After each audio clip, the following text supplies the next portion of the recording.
va se gêner sur Europe 1. 15h30, 18h, Laurent Ruquier.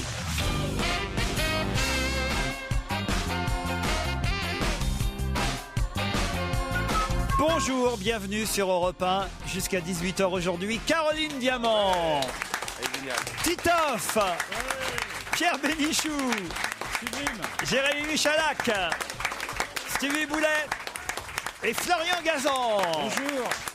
Pourquoi vous avez dit elle est géniale en parlant de Caroline Diamant? Qu'est-ce qui s'est passé ce week-end de nouveau? Mais rien, non, je suis content de la voir. Voilà, je la trouve géniale. C'est vrai que Caroline est un fantasme pour les auditeurs. Regardez Jean-Michel qui dit Caroline Diamant, dès qu'elle ouvre la bouche, c'est de la fellation radiophonique. C'est marrant, c'est pas vu comme ça. C'est signé Jean-Michel Poissonnier dans le 29. Elle suce les oreilles par contre, c'est un problème. C'est quoi le 29 comme département? C'est Finistère, non? Finistère, Je suis pas sûr. C'est pas Ille-et-Vilaine? Non. J'ai aussi une blague envoyée par Claudius qui concerne Pierre Bénichou et Titoff. Déjà, le prénom est une blague, hein, Claudius. Ah oui, mais c'est un auditeur régulier, Claudius. Je pense qu'il a pris un pseudo. Cher Laurent, Pierre Bénichou et Titoff se sont inscrits aux chiffres et aux lettres. Vous affrontez donc en finale l'un et l'autre, Titoff et Pierre. Titoff dit consonne. Pierre, consonne. Titoff, consonne. Là, Pierre Bénichou se dit que s'il dit voyelle, Titoff risque de redemander consonne. Alors Pierre décide quand même de prendre consonne pour voir la réaction de Titoff. Consonne. Et Titoff redemande une consonne. Là, Pierre Bénichou est déstabilisé, mais curieux, il décide de demander des consonnes jusqu'au bout pour voir si Titoff va en faire autant. Au bout de 45 secondes, il n'y a que des consonnes, et Laurent Romeshko demande à Pierre combien de lettres dans son mot. Aucune, dit Pierre, il n'y a que 7 consonnes, on peut rien faire avec 7 consonnes. Et vous, Titoff, combien de lettres? 7, répond Titoff. C'est pas possible, dit Pierre, pas possible. T'as pas pu faire un mot de 7 lettres avec que des consonnes. Et là, Titoff répond PSG CDPD. Si, elle est pas mal. C'est vrai. Vous l'avez déjà entendu. Vous l'aviez entendu déjà? Bon, je suis désolé, alors repassez une autre fois. Mais j'ai laissé jusqu'au bout. C'est notre auditeur. C'est 9 lettres maintenant, le chiffre et les lettres. Ouais, ça devient compliqué. Ouais, hein, c'est pas 7, c'est 9 lettres. Ah oui? Ouais. Alors, celui qui sait tout, là, monsieur le sait tout. Tu vois qui C'est regarde 9 lettres, c'est pas 7 lettres. Ah oui, C'est c'est comme Ceux qui Motus. jouent au chiffre et aux lettres, c'est des gens de mon âge. Et ils vous emmerdent. Voilà. Non, moi C'est je joue tout. aussi à ça. Tu joues toi aussi? Ah, j'adore ça. T'es avec ton parrain. Les chiffres, je suis incapable. Je suis trop nul. J'ai jamais trouvé un seul résultat. Ah oui? Jamais. Je Mais suis trop nul en si maths. tu cherches à faire des mots avec, t'arriveras pas. Elle est idiote. Elle est folle. Elle est idiote, la coquine.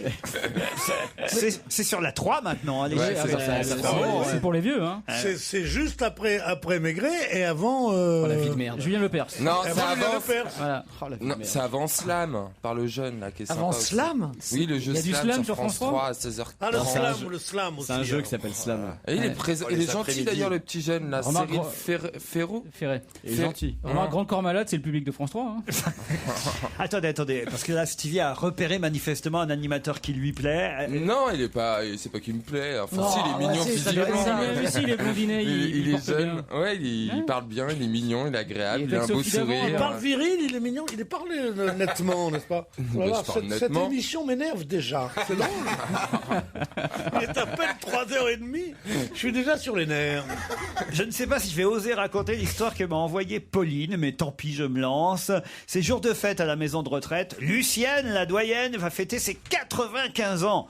Pour marquer le coup, tout le staff décide d'organiser un thé dansant en l'honneur de Lucienne, 95 printemps. Durant la fête, Lucienne est assise sur un siège très confortable et surplombe tout le monde sur son estrade. Tous les résidents s'amusent follement quand une infirmière remarque que Lucienne se penche dangereusement sur le côté droit. Lucienne s'endort et elle va tomber vite. L'infirmière court la redresser.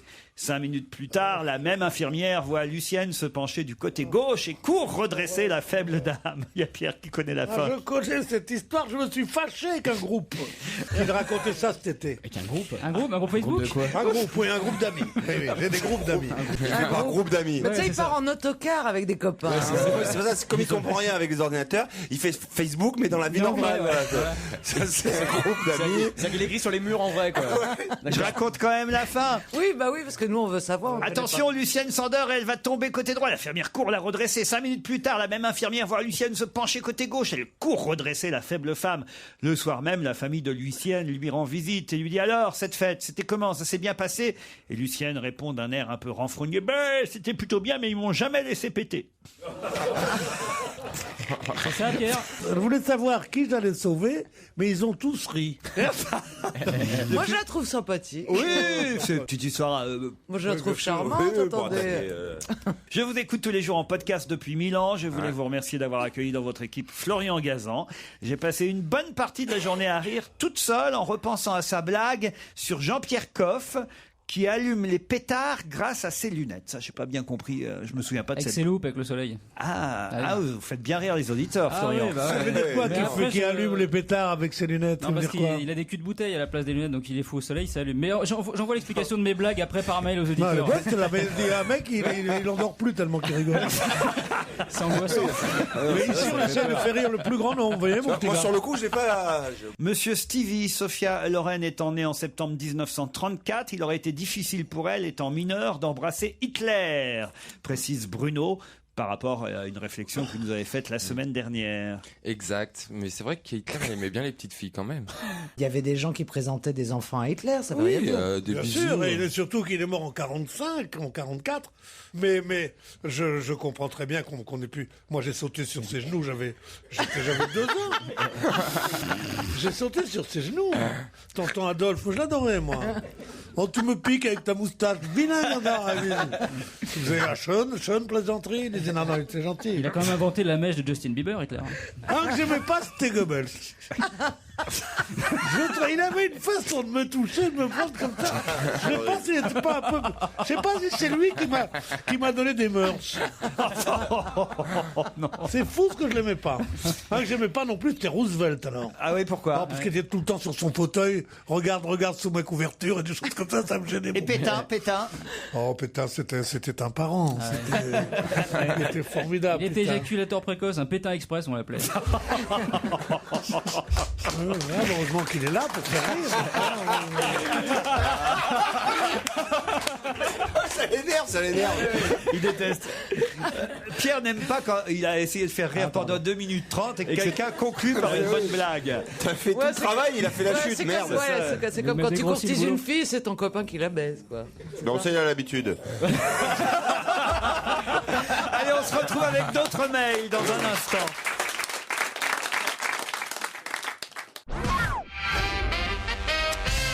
Cher Laurent, j'aimerais assister à l'émission le jour où Pierre Bénichou n'est pas là, me dit Maurice. Maurice, pourtant. Ah bah dis donc, quelle journée. Mais attendez, c'est pas contre vous, Pierre. Il y a une explication à ça. Il dit, bon, j'adore Pierre Bénichou, mais quand même, c'est quand il n'est pas là que les invités mystères sont des nanas canons. Alors je préfère assurer les coups. J'ai pas envie de me taper un vieux con après 600 km de voyage comme invité mystère. C'est signé Maurice, boucher à la retraite. Et c'est vrai que quand vous n'êtes pas là, généralement, on reçoit des jolies filles comme invité Pourquoi quand mystère. je suis là, jamais? Mais je sais pas, c'est un hasard. Un hasard, écoute. Ouais. Ah, on verra qui est notre invité mystère tout à l'heure en fin d'émission entre 17h30 et 18h. La semaine dernière, Stevie nous a dit qu'il faisait de la Harley Davidson. Ouais. Tout comme moi, me dit cet auditeur. Si ça l'intéresse de faire un tour sur ma moto, je n'y vois pas d'inconvénient. Je préviens tout de suite qu'il ne soit pas surpris. Je monte derrière. C'est signé Jean-Patrick Cuir Actif.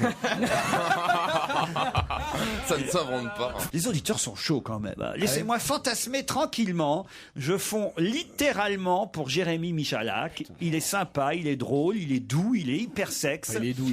Et avec vos blagues douteuses, je n'arrive pas à savoir s'il craque sur les hommes ou sur les femmes. Pas moi non plus, tiens. Alors je peux continuer à rêver ou est-ce que je dois me rabattre sur quelqu'un d'autre? C'est signé Chloé. Voilà. Qui- Chloé? Chloé, c'est un homme ou si c'est une frangine? Ah bah Chloé, c'est une jeune femme, évidemment. Ah ouais? Bah, Ouais. Mais des fois, ils sont malins. Hein. Bonjour Laurent, toute l'équipe. Je suis actuellement au lycée en première. J'écoute votre émission depuis plus d'1 an et j'aimerais savoir si Madame Caroline Diamant va tourner dans une série télé française. Car en regardant votre émission à la télévision, j'ai bien vu qu'elle avait du talent pour capter le regard du téléspectateur. Je trouve qu'elle serait une une très bonne héroïne de série récurrente. Ouais. C'est très gentil. Dans Maison Close, le rôle est déjà pris, mais dans Jupe ouverte, tu peux jouer. Ah, c'est vrai qu'il y a une nouvelle série qui démarre aujourd'hui. Maison Close. Ça oui. ça vous intéresse, ça, Maison Close? Non, pas du tout. Surtout, ça fait renaître avez connu, cette Pierre controverse ridicule. Faut-il rouvrir les maisons, qui est une chose honteuse et odieuse de dire des choses comme ça pour se faire de la publicité par des femmes députées en général qui disent oui, prophylactiquement, c'est mieux. Il faut les rouvrir ou pas? Bah, nous, Non. nous, on les a pas connus. Oh, Rouvrez-les au moins une si. fois, qu'on sache s'il faut les fermer, quoi. Ah ouais, moi Un j'aimerais week-end, bien. quoi. Qu'est-ce que vous feriez, vous Ah, moi j'aimerais être tenancier d'un bordel. Ah oui? J'adore ça, Ah, la mère j'adore Macrel. l'atmosphère à moitié La cul Nurse comme TV? ça, j'aime bien. Moitié cul, c'est pas moitié, c'est complètement. Oui, j'adore. Mais quel genre de bordel? Bah un bordel gay. Je suis con. Mais ça existe. Ça existe. Ah ouais. Oui, enfin. Non, regardez un peu. Non, ça existe pas, c'est gratuit. Enfin, Ça c'est des n'existe hommes pas. qui se rencontrent. Le bordel par rapport à l'hôtel ou au club échangiste, tout ça, c'est un endroit où on va seul, on rencontre une dame à qui on donne de l'argent pour avoir ses faveurs. Oui. Alors dans le bordel gay, ce serait un monsieur à qui on donne de l'argent pour avoir ses faveurs. Ça Oui. n'existe pas non plus. Non. Mais moi, j'ai jamais Non, connu de bordel triste, monsieur. Je peux vous dire un truc. Non, mais ça n'a pas d'intérêt de dire ces choses-là, mon petit gars. C'est pas une question d'intérêt ou pas, c'est une question Mais que non. j'aimerais bien, si j'avais vécu à une époque inférieure, j'aurais voulu être Inférieur. tenancier. Ah, antérieur peut-être. non Antérieur, merci Jérémy. Non, c'est pas grave. J'aurais voulu tenir. Une nouvelle affaire fellation, ça. Monsieur Bénichou, contrairement à ce que vous avez dit la semaine dernière, il existe une île à la Guadeloupe qui s'appelle les Saintes, où il y a beaucoup de rouquins aux yeux verts bleus. Oui, il existe des Guadeloupéens rouquins. Leurs ancêtres sont des marins bretons qui ont laissé quelques traces sur l'île de Sainte-Pierre. Vous voyez, il y a des Guadeloupéens rouquins. Tout Aux existe. yeux verts. Oui, aux yeux verts. Ah, faut qu'on y aille. Il y a beaucoup de Ouvrir un Guadeloupéens. bordel. Il y a beaucoup de Guadeloupéens et de Guadeloupéennes qui ont les yeux verts. Ça s'appelle les chabines, les chabins, les chabines. Ah oui? Mais celles-ci n'ont pas les cheveux roux. Chabine. C'est vrai. Vous en savez des choses, Pierre. Non, j'ai voyagé pas mal, tu sais. Une histoire envoyée par Thierry encore. Ah, elle est pas si mal, celle-là, je la tente. Hein. Je la connaissais déjà, mais peut-être vous pas. Par rapport à Lucienne qui pète dans la maison de retraite, on est comment là? Ah, on est plutôt du niveau au-dessus. Ah, d'accord. Celle-ci est faite pour plaire à Pierre, car elle est un peu plus... Peut-être une histoire de vomissement. Non, vous allez voir, elle est plus intellectuelle. Et d'ailleurs, je regrette que les auditeurs n'aient pas laissé leur numéro de téléphone. Hein. Je leur dis, quand vous envoyez vos histoires, n'hésitez pas à mettre votre numéro de téléphone, Voilà. que vous puissiez les raconter Qu'on vous. puisse vous insulter après. Ça évite d'envoyer Laurent au carton, quoi. Bah Lisez ouais, vous-même. bah ouais, parce que franchement, moi, après, je suis là, je me tape des bides avec des histoires. Non, Mais on n'est bon, jamais Laurent. je la tente, hein, celle-ci. C'est lors d'une inauguration d'une bibliothèque à l'université américaine. Bibliothèque entièrement financée. Il y a un milliardaire qui s'adresse aux étudiants de cette université, qui dit « Jeunes gens, je vais vous raconter comment j'ai débuté. À 17 ans, moi, j'ai trouvé une pomme dans le caniveau. Qu'est-ce qu'il y a, Il la Pierre? connaît aussi. Tu les connais Oh, tous, celle-là, Pierre, quand aussi, même, ouais. non. C'est la plus vieille histoire du monde, quoi. Il s'est fâché avec un groupe. hein. Et après, je l'ai revendu, je l'ai revendu, je l'ai revendu. Attendez, après- mais vous la racontez pas mal. Au moins, si on la raconte, il faut la raconter bien, Pierre. C'est un type qui dit, vous savez comment j'ai fait fortune? Eh ben, un jour, j'étais pauvre. J'ai trouvé une pomme dans la rue. J'avais envie de la manger. Mais j'ai dit non. Et je l'ai bien frotté avec un pan de ma veste qui était vraiment en guenille. J'étais en guenille. Et j'ai fait comme ça. Et quand elle était bien belle, eh bien, je suis allé au marché, je l'ai vendue. Et on me l'a payé tellement cher que j'ai pu acheter une dizaine de pommes. Et avec cette dizaine de pommes, je les ai bien choyées, bien comme ça. Et le lendemain, je les ai vendues et j'ai acheté 40 pommes avec ça. Et après ça, j'ai acheté une petite charrette avec des pommes dessus, je sais comme ça. Puis alors, je suis resté avec cette petite charrette pendant un an, puis après mon oncle est mort, il m'a laissé toutes les actions de la General Motors. Elle est très bien. Je la connaissais pas, moi. Mais non, elle est très bien. Bravo à Thierry qui nous a envoyé cette blague. Elle était plus courte dans la version de notre auditeur, mais tellement mieux racontée par Pierre Bénichou. Edith nous dit je vous écoute tous les jours jusqu'à 18h. J'aime vous regarder à la télévision tout de suite après. Et c'est grâce à vous que j'ai entendu pour la première fois la nouvelle chanson de Véronique Sanson, Pardonnez-moi. Cette chanson m'a bouleversé, mais je ne l'ai jamais réentendue depuis. Comment ça se fait? Pourriez-vous la repasser? Bah oui, on va lui faire plaisir oui. à Edith. Voici Oui. Véronique Sanson, Pardonnez-moi. Une info, une enquête, un défi. c'est le challenge Vermus. Bonjour Paul. Bonjour Laurent. En forme pour ce début de semaine? Très en forme. Oh bah ça a l'air. Ah ouais, très en forme quand je vous écoute. Ah merci, c'est gentil. J'ai en tout cas lu toute la presse ce week-end pour tenter de vous envoyer sur de nouvelles enquêtes. Et c'est vrai que parfois, je me suis posé quelques questions en lisant certains articles. Par exemple, à propos du prix de l'Arc de Triomphe. Je ne sais pas si ça a intéressé beaucoup de monde ce week-end, mais c'est une grande course hippique. Quand même, une grande course. C'est la plus grande course. Ah, c'est la plus grande course? Ah oui, à Longchamp. Oui, 45 à 50 000 spectateurs quand même qui ont assisté ce week-end, enfin même dimanche, hier dimanche, à ce prix de l'Arc de Triomphe. Prix Qatar Arc de Triomphe, on doit dire d'ailleurs maintenant. C'est ça, Paul? Oui, puisque l'émir parraine cette manifestation, quoi. Sauf qu'on nous disait que le jockey français Christophe Soumillon avait ses chances. Il avait même le droit à une page entière dans le journal du dimanche hier. Il avait mis une burqa, ce Fayot. Mais sauf que ce matin dans les journaux, j'ai pas lu une ligne le concernant. Alors, il a fini combien? On sait même pas. Qu'est-ce qui lui est... Écoutez, je vous dirais, j'enquêterai. Et puis les courses, c'est un truc que je connais bien. C'est vrai. J'ai passé toute mon enfance, lorsque j'habitais chez mes parents, j'habitais devant le champ de courses d'Auteuil. Bah, attention, parce qu'il y a Pierre Bénichou qui sera là et vous devrez parler sous son contrôle. S'il y a bien un spécialiste du turf, il écrit même un scénario de cinéma pour notre ami Fabien Antoniente. Pierre s'y connaît en hippisme. Et, oui. Et je vous dirais même qui s'est rendu à ce prix, parce qu'il y a des gens tout à fait inattendus. Ah oui, ça j'aimerais bien savoir, les people présents, les coulisses, et surtout à quelle place a terminé monsieur... Soumillon. Monsieur Talmand. Ah oui. Puisque c'est quand même aussi le compagnon de l'ex-Miss France. Ah, vous voulez Talmand au plus? Ah bah Sophie Talman, oui, est-ce qu'elle était là? Est-ce qu'elle a encouragé son mari? Ah bah oui, bien sûr, c'est monsieur Talmand, vous avez raison. Est-ce que c'est parce qu'ils ont baisé avant qu'il a perdu après? J'en sais rien, moi, enfin des trucs... Il l'a monté, oui. Des trucs essentiels. Non, mais c'est vrai qu'un jockey, c'est petit, c'est nerveux, ça cravache fort, ça doit vous rappeler quelqu'un, ça, non? Je vois pas de qui tu parles. Non, il est au procès sur les hormones de croissance. Et on a nos chances. Bon, il serait mieux que vous me posiez la question suivante, ça, comme ça on changerait de sujet. Hein. Oui, c'est pas mal, Paul, c'est une bonne idée. Et la question suivante concerne évidemment le retour de Bertrand Cantat sur scène samedi soir à Bègles dans le cadre du festival Rendez-vous de Terre-Neuve. Bon, alors il paraît que ça s'est bien passé. Il a chanté 3 chansons avec le groupe Eiffel, c'est bien ça. Ouais. Et parmi ces chansons, d'ailleurs, Le Temps des Cerises, version rock and roll. Qui chante souvent. Ouais. C'est vrai? C'est un classique, il l'avait déjà reprise avec Noir Désir. Alors il y a quelqu'un, d'après le journal Direct Matin, qui en fait aurait refusé de monter sur la scène du festival samedi soir. C'est Elena Noguera, chanteuse et comédienne, sœur de Lio. Oui, sœur de Lio, qui est très, très, très amie avec Nadine Trintignant. Ah, vous croyez que c'est pour ça alors? Bon, enquêtons, puis voilà. Alors, moi, je veux savoir si c'est vrai. Pas n'importe quoi. Est-ce que Elena Noguera était vraiment sur place? Est-ce qu'elle a refusé de monter sur scène ou est-ce qu'elle n'était pas du tout au festival? Des précisions là-dessus. La seule précision que je puisse vous donner à l'heure d'aujourd'hui, là, maintenant, c'est que Cantat est un homme de gauche qui a une bonne droite, quoi. Voilà. Oh, au moins 10 ans. Et tu nous préviens quand t'es sur scène, hein? C'est lundi, hein. Oh mon Dieu. Il paraît que sur la porte de sa loge, il y avait un panneau entrée sans frapper. Vous confirmez, Paul? Et puis la troisième question. Alors là, attention, ça va être un peu plus compliqué pour vous, cher monsieur Vermus. Non, mais déjà tout ce que vous m'avez demandé est compliqué. Hein, la Française des Jeux lance aujourd'hui dans les cafés un nouveau jeu qui s'appelle l'Amigo, qui remplace le Rapido. Ok, il n'y a plus de Rapido?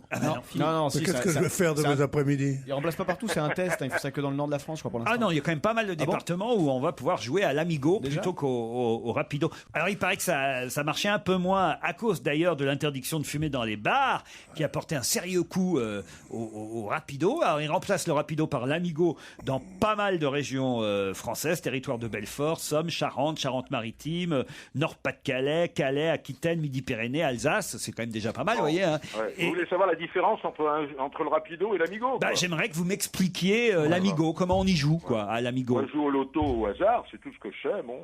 Ah oui, mais vous pouvez vous renseigner d'ici à tout à l'heure quand même. Bah oui, j'ai tout le temps, j'ai que ça à faire. Le mec enthousiaste. Il a l'air déprimé, Paul, aujourd'hui. Ça se trouve, tu vas gagner, Polo. Tu nous dis si on t'emmerde. J'ai déjà gagné au loto. Oui, ça vous nous l'avez déjà raconté aussi. Je me répète, comique de répétition, cher à Molière. Non mais qu'est-ce qui se passe que vous soyez aussi triste, Paul? Non, je suis pas triste, je suis agacé. Comment tu peux être triste? T'as eu la chance de ta vie que tu joues au loto. C'est rien le loto. T'es admis dans une émission émission comme celle-là, qu'est-ce que tu veux de mieux qui t'arrive, sérieusement?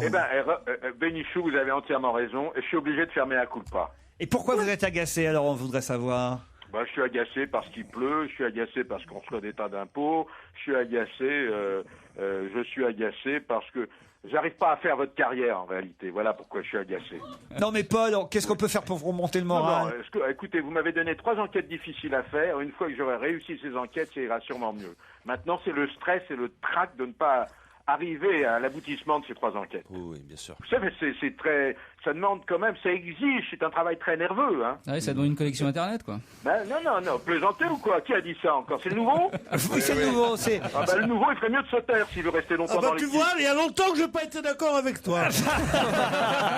Vous connaissez pas Florian Gazan, Paul Vermus? Je connais de réputation, je connais sa petite bouille, il a une drôle de tête, quoi. Bon, il est sympathique, il a une bonne répartie, mais qu'il se prenne pas trop au sérieux, hein. Il est là depuis quelques semaines, vous savez, ici, parfois, on reste 8 jours, hein, monsieur. oui, ça lui a refilé la pêche, hein. Il est plus agacé du tout, là. Et pour rester comme moi depuis autant d'années, il faut avoir un certain talent, ce qu'il n'a peut-être pas. Et un téléphone.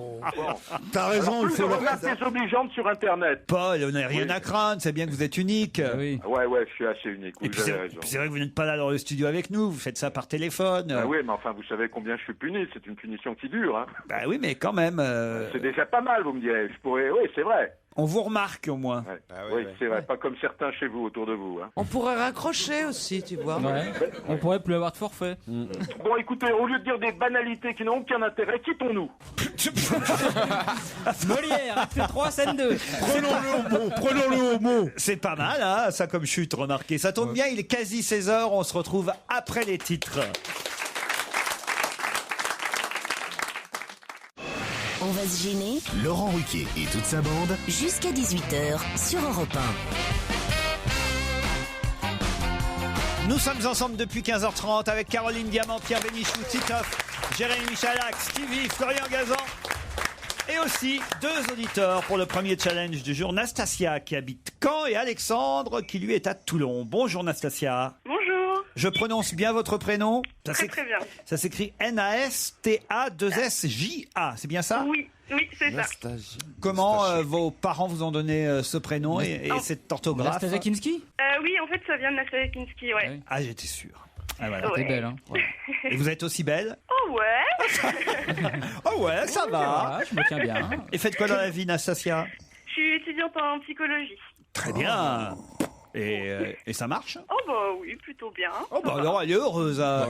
C'est l'anti-Vermus, Nastasia. Elle est c'est ça. de bonne humeur ce Je lundi. joue avec vous, donc je suis de bonne humeur. Bah oui, vous nous écoutez tous les jours. Oui. Et En vous avez podcast. des chouchous?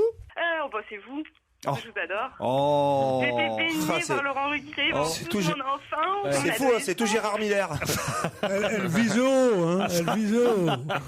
Elle a raison. Non, il y a un truc qui gâche tout, c'est quand vous dites de toute mon enfance, je vous ai écouté. Ah ouais. Ça. Bah oui, mais depuis France Inter, la religion, c'est Laurent Ruquier. Oh bah Je merci. comprends rien. Oh bah ça fait plaisir quand même. Hein. Ouais. Ça me rajeunit pas, mais ça fait plaisir. Bah oui, voilà. Vous allez peut-être partir de nuit avec moi au couvent d'Hérépian. Avec plaisir.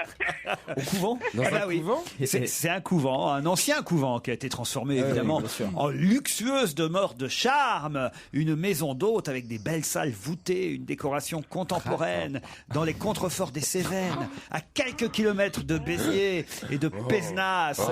Un Et- couvent à Béziers. Ah bah oui, et voilà. Et Hérépian est un village magnifique où ce couvent abrite 13 suites, appartements ainsi qu'un spa.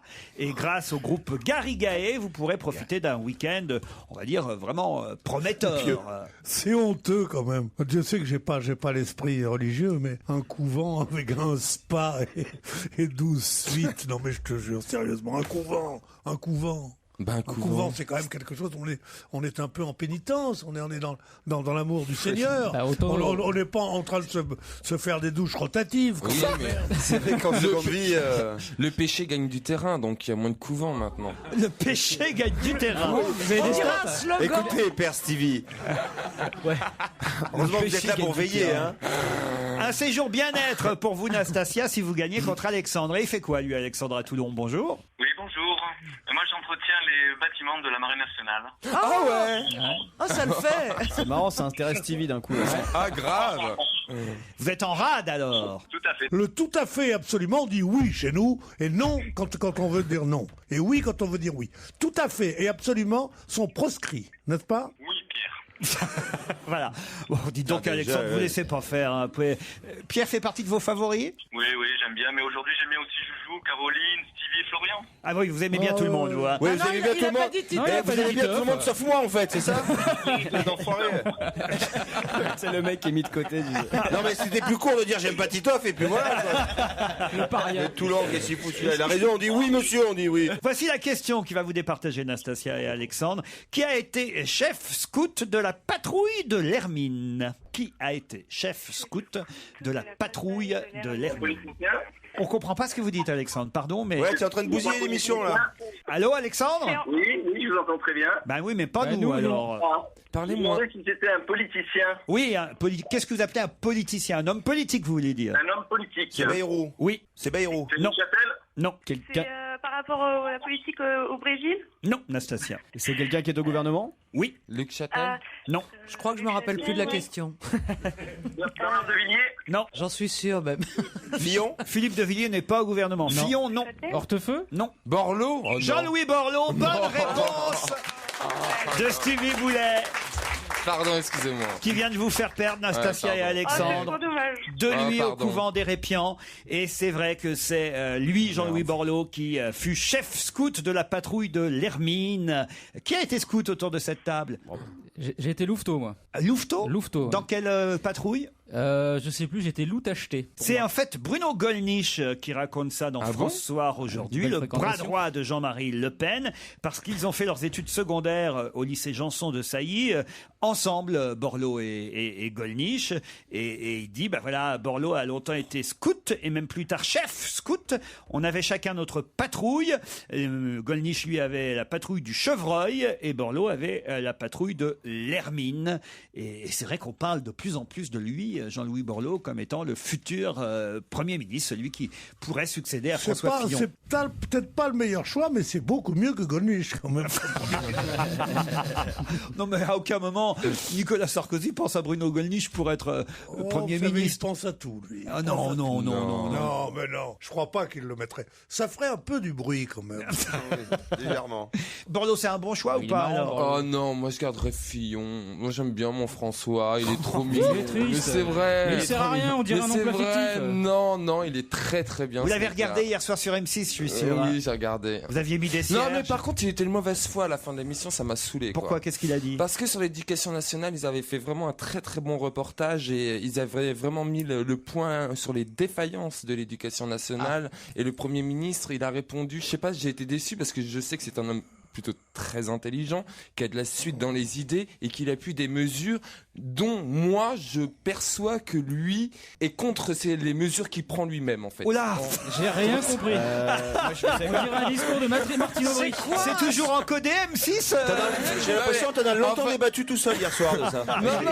Il veut dire il sait qu'il a tort. Il sait qu'il a tort, voilà. C'était mieux pour comme faire, ça. pour résumer. Il Ah sait oui. qu'il a tort, mais il peut pas le dire ouvertement parce qu'employer des vacataires alors qu'on licencie des profs qui sont diplômés par l'État pour être professeurs, pour embaucher des vacants qui n'ont pas le Taisez-vous, El diplôme Kabash. de professeur. Non, mais moi, j'ai appris dans cette émission, moi, j'ai regardé cette émission avec passion. Et j'ai appris une information absolument incroyable. C'est que, comme ils ne peuvent pas se débarrasser, si on peut dire, des professeurs qui sont trop nombreux puisqu'ils ferment des classes, quand on est prof et qu'on veut partir, eh bien, on le demande, on dit qu'on veut partir et on vous donne une indemnité. Cette indemnité, savez-vous de combien elle est? 50 000 euros. 50 000 euros. C'est pas tout à fait ça, Pierre. Oui. C'est bien vrai, c'est cette Oui, dame qui l'a dit. oui. Et Fillon a dit c'est vrai. D'accord, mais c'est pour une reconversion professionnelle. Oui, d'accord, mais tu dis je vais Bah oui, mais c'est quand même Oui, tu peux pas génial revenir que l'année l'État d'après puisse- et- Non, mais l'État, il laisse pas ses fonctionnaires non plus partir comme ça à la retraite. Il mise sur un projet, savoir ce que va faire la personne, Mais et donc, après savoir ce accompagné qu'elle va- d'une enveloppe de 50 000 euros pour développer un programme personnel. Savoir ce qu'elle va faire la personne. Moi, la personne que je suis, elle dira, moi, je vais me reconvertir dans les scooters sous-marins. Et ils vont dire, ah bah oui, bonne idée. Ils vont me le filer. Tu penses que ce qu'ils en ont à foutre? Ils décident de donner 50 000 euros à tous les gens qui s'en vont. Alors il dit, ben oui, nous nous sommes inspirés du privé, des choses comme ça.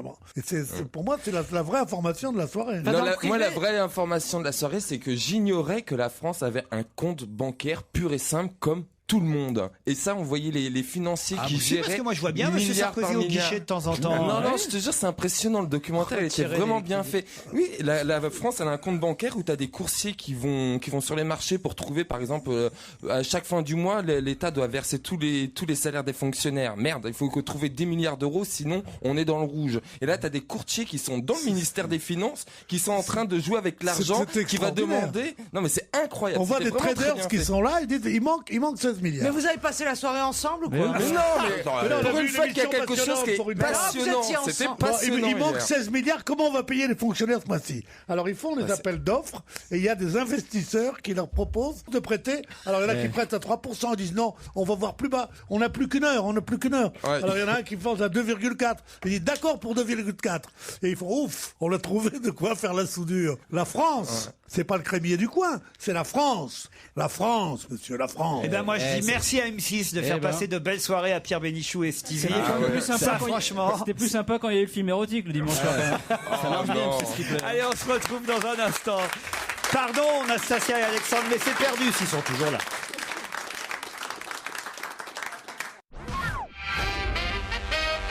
Pour quelle raison avait-on installé ce week-end une sono au Parlement européen de Strasbourg? Pour mieux entendre. Oui, ça. C'est des sonotones, ça. Oui, à l'extérieur du Parlement européen de Strasbourg, on avait installé une sono. C'est les gens qui faisaient une manif devant? Non, pas tout à fait. Est-ce que ça a à voir avec le 7e titre mondial de Sébastien Loeb? Vous n'auriez pas regardé mes papiers, vous? Non, mais j'ai regardé les infos, par contre. Bonne réponse de Titoff. Eh oui, évidemment. La sono installée devant le Parlement européen de Strasbourg crachait, nous dit le Parisien, les notes du célèbre We Are the Champions du groupe Queen et de Freddie Mercury pour consacrer Sébastien Loeb, l'Alsacien victorieux ce week-end avec son 7e titre mondial d'affilée en plus. Comme quoi, on peut rouler vite avec une Citroën. Hein. Cette voiture-là, elle marche pas mal, je crois, en termes de vente, non? Ouais, mais c'est pas la même que la nôtre. Hein. Ah bon? Il a des os complètement, il y a rien quoi. Ils enlèvent même allume-cigare pour que ça aille plus vite. Non, Citroën c'est fini maintenant, ils font plein de voitures de jeunes. Des voitures de jeunes? Bah ouais. Une voiture qui s'appelle Saxo, trouve ça jeune toi? Picasso, ça fait brancher. Mais je savais pas que c'était en fait il était super bon, c'était un gymnaste avant de faire exactement, oui. Il vient de la gymnastique, Sébastien Loeb. En tout cas, dites donc qu'il est plutôt sympathique ce Sébastien Loeb. Et les Alsaciens en ont fait une véritable vedette. Ah, moi j'aime bien Sébastien Loeb. Il est mignon, il a une bonne tête. D'ailleurs, il va faire... Il est agréable à regarder. Les critères de Stevie. Il lui a demandé une publicité, Stevie. Va donc chez Stevie, ça fait. Rentre donc chez Stevie. Oh là. À la maison, on n'avait pas imaginé ailleurs. C'est ça. Un problème de pot d'échappement? Pas même que chez Stevie. Ça serait trop bien, ça. Il va te faire il va te faire le plein. Oh non. J'adore. Non, si vous voulez faire dans le genre vulgaire, si c'est ça qui fait, si ça qui déroule notre auditoire, alors on peut faire aussi. Hein. Si le trou du cul de Stevie fait moins d'une pièce de 2 €. J'ai injecté de la résine et il a l'air d'aimer. Alors là, on est en arrêtez, j'ai un début d'érection. Là, on se passe. Avec l'assurance bride cul, tu ne payes même pas la franchise. Donc Caroline, je vous en prie, ne participez pas à cette campagne de... Qu'est-ce que vous dites? Il est chez Groupama. C'est un festival, j'adore. Je peux revenir à Daniel Elena quand même, le copilote, parce que c'est vrai qu'il est un peu dans l'ombre. Il est très drôle. Mais il est plutôt rigolo. Il dit de toute façon, dans la voiture, comme j'ai les jambes plus dépliées que Sébastien, mes pieds passent la ligne d'arrivée avant lui, donc je suis toujours champion du monde avant lui. Ah bah il a de l'humour. C'est plutôt marrant quand même. Mais je comprends pas d'ailleurs pourquoi il dit que ses jambes sont parce qu'il n'a pas les pédales. Est-ce qu'il n'a pas les pédales? Il allonge les jambes. Bah oui, donc il allonge les jambes au plus loin. Ah. Parce que t'es bloqué par les pédales. pédales. C'est important. Pensez ce qu'il fait ce mec. C'est le GPS, tourner à gauche. Ah bah oui, c'est lui qui lui dit à gauche, à droite, tout droit, accélère, freine. Parce qu'il n'est pas capable tout seul de le faire. Mais non, il va tellement vite. La preuve, c'est que l'autre, il est rentré dans un arbre. C'est pour ça qu'il a gagné, Sébastien Loeb. Non, mais ils sont obligés Oui, de... l'autre, il a un copilote aussi, c'est idiot ce que Oui, vous bah, ça veut dire que son regarde- copilote est moins bon puisqu'il lui a fait prendre un arbre. Il regarde le côté droit, toujours, le copilote. Et il dit, bon chez moi, bon chez moi. Bon chez moi. C'est-à-dire que tu passes à droite. Et là, tu dis, comment ça va chez toi? Mais c'est comme ça que ça se passe. Mais pourquoi ils ont pas des GPS d'ailleurs? T'imagines un peu le... Attends, le temps que tu regardes, excuse-moi. Ouais. tu Ou peux alors, pas. si c'est comme avec l'iPhone, il te dit faites un 8 avec votre iPhone.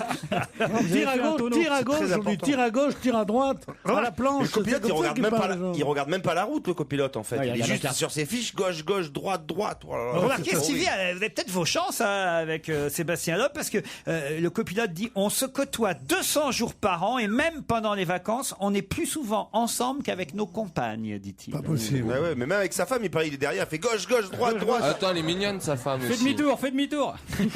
Ils vivent en Suisse. hein. Retiens-toi. C'est quand même encore un champion français qui vit en Suisse. Enfin, ça, on le redit pas beaucoup parce qu'évidemment, pour l'instant, c'est la Loeb mania, mais quand même, c'est bien triste que ce garçon échappe encore à certains impôts hexagonaux. Non, mais l'air pur de Banque Suisse, c'est vrai que ça fait du bien aux sportifs. Mais cependant, au niveau pub, il est quand même meilleur que les tennisman. Hein. Cependant, oui. En effet. Nonobstant. Je vais y aller, moi, à me pendre. Sur Europe 1, Swad Massy et Francis Cabrel. Tout reste à faire, c'est le titre de leur chanson. Swad Massy revient avec un nouvel album sur lequel on trouve ce duo avec Cabrel. Pourquoi parle-t-on pas mal dans la presse ces jours-ci et particulièrement en Belgique de Gabriel et Marie? Et d'ailleurs, je dois dire que Paulette et Simone elles-mêmes sont assez fâchées. Gabriel, c'est un garçon ou c'est Ah une fille non, c'est C'est des pas vieilles. les jumelles les plus vieilles Mais du monde. Ah, attendez, là, il faut être précis. Florian. Ah oui, oui, Paulette oui, et oui. Simone sont les jumelles les plus vieilles du monde ou de France. Elles ont Non. plus de 100 ans. Non. Gabriel et Marie, alors ça c'est un couple de jumelles, on Ouais. est d'accord.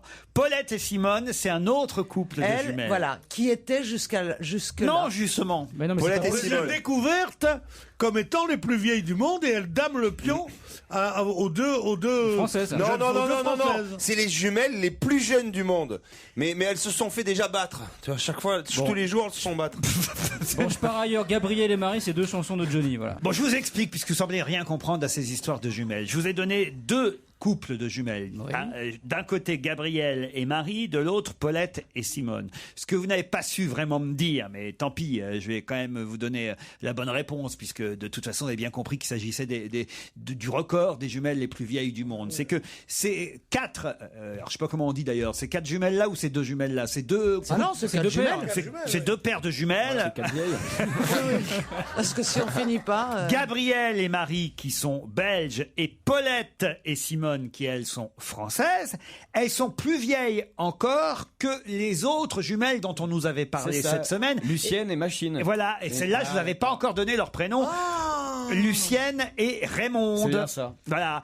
Lucienne et Raymonde. Elles ont 98. Elles ont 98 ans, on en a parlé la semaine dernière. On nous a dit que c'était les jumelles les plus vieilles du monde parce qu'elles sont rentrées dans le Guinness Book des Records. Mais depuis, ce week-end est tombée une info comme quoi, en Belgique, on avait deux jumelles encore plus vieilles, Quel âge Gabrielle et Marie, 100 ans. Ça fait 100 ans qu'elles sont côte à côte. Bon, elles sont siamoises en même temps. Hein.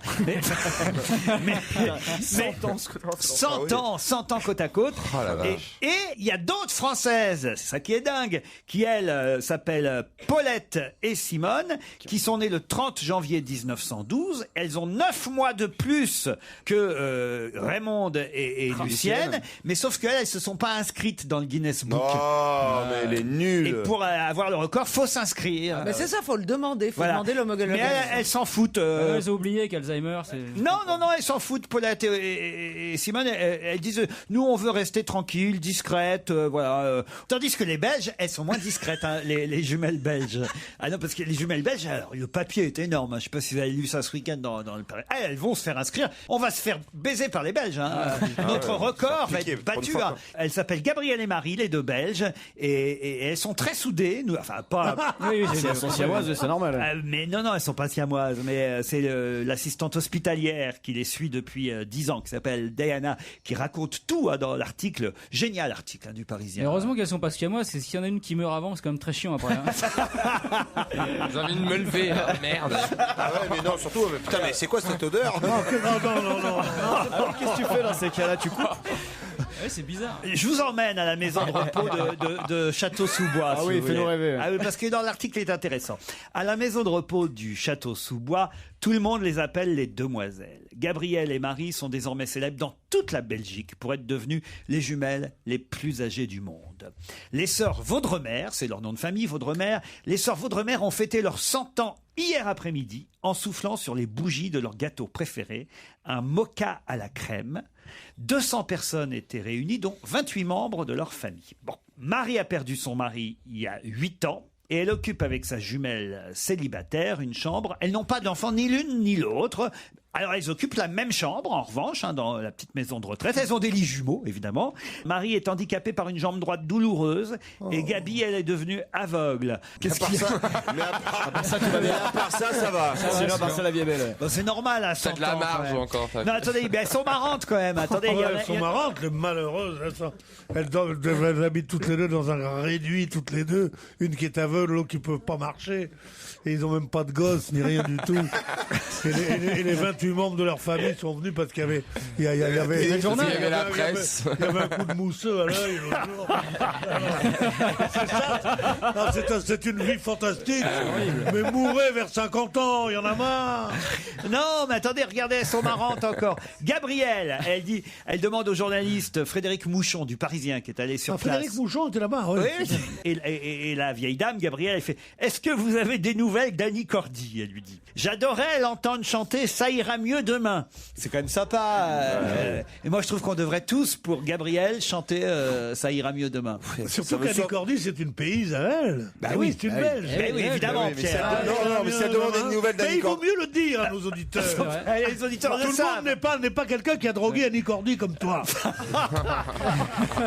Oui, il a drogué la Annie Cordy, vieille. c'est On ça. la connaît l'histoire. C'est tout, je ne fais que... Moi, je ne connais fais pas. qu'indiquer quelque chose Je ne la connais pas. pour le rabaisser son caquet. T'as drogué Annie Cordy? Drogué Annie Cordy. Alors attends, mais si, d'accord, si, mais si. Tu lui as tout le fait monde la connaît manger cette histoire. Tu lui as fait manger un gâteau au hashish. Ah oui, la Space Cake. Oui, et pas Parmentier, hein. Comme un sale gosse de la rue. Tu as fait. Pardon.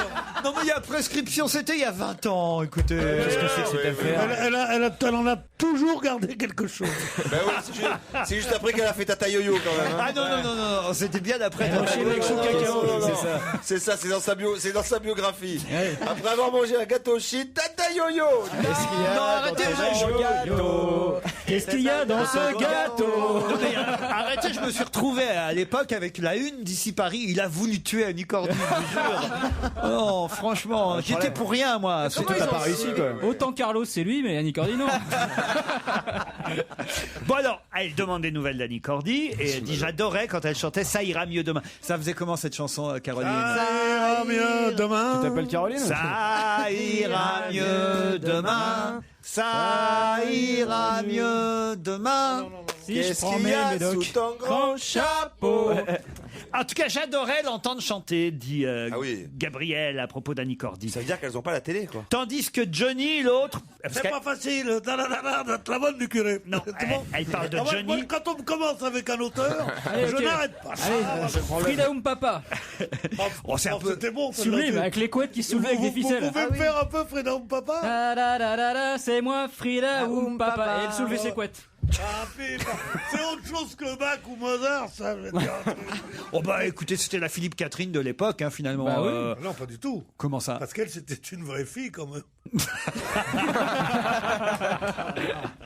Alors dites, elle parle de tous les chanteurs belges, manifestement avec Frédéric Mouchon, les jumelles, parce qu'elle dit donc Annie Cordy on adore, j'adorais l'entendre chanter Ça ira mieux demain, tandis que Johnny c'est un prétentieux mal élevé, dit-elle. Un garnement. On n'aime pas trop la musique de Sauvage. Non mais il a raison Florian, c'est la fouma, elle s'appelle Gabrielle et Marie, elles aiment pas Johnny. Ah ben non, elles C'est un aiment peu con. pas, elles aiment pas Johnny. Et Plastique Bertrand, non? Qu'est-ce qu'elles en pensent? Elles disent Rien, rien comme sur, tout le monde, ouais. Elles sont fans de Laurel et Hardy. Et Jacques Brel trouve c'est un prétentieux, n'est-ce pas? Ils sont fans de Laurel et Hardy, c'est marrant. Ouais, elles sont fans de Laurel Bah et attends, Hardy. ils sont Ah, ils c'est ont- bien, artistes ouais, belges. ils auraient le même âge. hein. Bonjour, Laurie. Allez, c'est parti, c'est Nous All sommes, Around, nous c'est sommes moi. de vrais, de dangereux bandits venus dévaliser la banque. Vous savez pourquoi c'était si drôle, Laurel et Hardy? Non. Parce qu'il n'y avait rien d'autre. Non.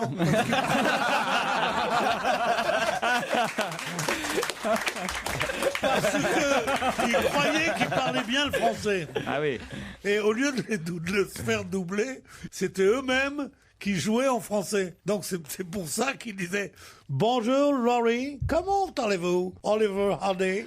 Et ils parlaient Je reviens à mes jumelles. Ouais. Ça vaut mieux. À cause de leur difficulté, à marcher, il faut quand même le savoir, Gabrielle et Marie sortent très peu de leur chambre. Parfois, elles s'offrent une sortie dans le parc du château. Et alors là, il y en a une qui est très drôle. Elle dit Gabrielle ne veut pas trop rester au soleil. Elle dit que ça fait vieillir la peau. C'est mignon. C'est mignon quand même. Oui, c'est mignon. Voilà, bon, on leur souhaite un bon anniversaire aux centenaires belges, même si elles ont battu nos jumelles françaises.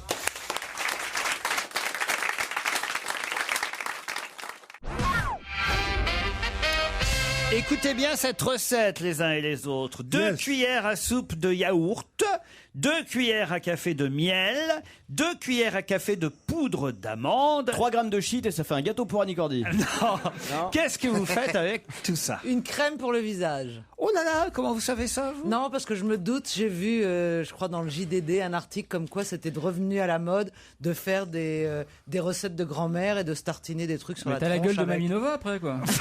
Ben, je sais pas, mais... C'était dans le Parisien Dimanche et non c'était pas le dans Paris- le d'accord. JDD. Si vous appreniez à faire vos crèmes de beauté vous-même, il paraît que voilà, maintenant on peut faire ça soi-même. C'est un retour aux produits naturels. Et effectivement, avec 2 cuillères à soupe de yaourt, 2 cuillères à café de miel, 2 cuillères à café de poudre d'amande, vous pouvez vous faire une crème de gommage pour le visage. Et quand t'as la dalle, tu peux manger une crème L'Oréal ou pas? Non, mais écoutez, c'est bien, ça coûte moins cher que de faire ces petites crèmes soi-même à la maison. Que je vois ça chez moi, tiens. Pourquoi? Qu'on prenne du yaourt et du machin, qu'on se le mette sur la tronche, je vais te dire. Putain, il y a des tartes qui se perdent. Hein. Mais attends, il y a vachement de remèdes de Un bon grand-mère qui morceau sont... de savon de Marseille, puis c'est tout. Mais non, hein, mais qui ça sont veut dire vachement ça. utiles. D'ailleurs, sèche. j'ai Cali au téléphone, non pas le chanteur, hein. Cali, oui. Cali, c'est une dame qui est consultante en cosmétique. Bonjour Cali. Bonjour Laurent. Et c'est Bonjour sur, à toute l'équipe. sur Internet qu'on peut désormais trouver ces recettes de cosmétiques. Oui, tout à fait. On peut les trouver maintenant sur Internet. L'atelier d'essence, c'est l'endroit où vous travaillez, c'est ça? Voilà, c'est l'endroit où ont lieu les ateliers. Donc on se rassemble en petits comités d'une douzaine de personnes et on réalise des préparations avec des ingrédients naturels. Avec du miel, du sucre, de la cire d'abeille. Avec donc des ingrédients basiques qu'on va trouver simplement dans nos placards de cuisine. Ah oui. Et parfois on détourne aussi donc des choses auxquelles on pense pas forcément, Ouais. comme le gros sucre, le gros sel, le sucre. Ah oui, le Le gros gros sucre. sucre, Ou le l'eau petit de sel. Javel- ou l'eau de Moi, Javel- ou l'eau de moi, Javel, je hein, faisais on des les mises met- en pli à ma grand-mère et je lui mettais de la bière sur les cheveux, ça lui faisait tenir bien sa mise en pli. C'est pas vrai. Oui, Ouais, c'est des tout à remèdes fait, de grand-mère. connu. Ouais. Ouais. Et moi, pour me blanchir les cheveux, je mettais du Bonux. Un peu moins naturel. C'est-à-dire... Vraiment, c'est naturel. Le ça. meilleur shampoing, c'est de prendre du savon de Marseille et un œuf. C'est vrai ce que dit Pierre, savon de Marseille et un œuf. On peut faire plus doux. Alors comment? Qu'est-ce que vous conseillez à Monsieur Bénichou alors pour faire plus doux? Alors, pour faire plus doux, ce que je lui conseillerais, c'est de venir dans l'atelier pour qu'on prépare un soin qui soit vraiment adapté. En revanche, ce qu'il peut déjà, d'ores et déjà, faire à la maison... C'est prendre une douche. Non, ça, j'en doute Ça, pas. jamais.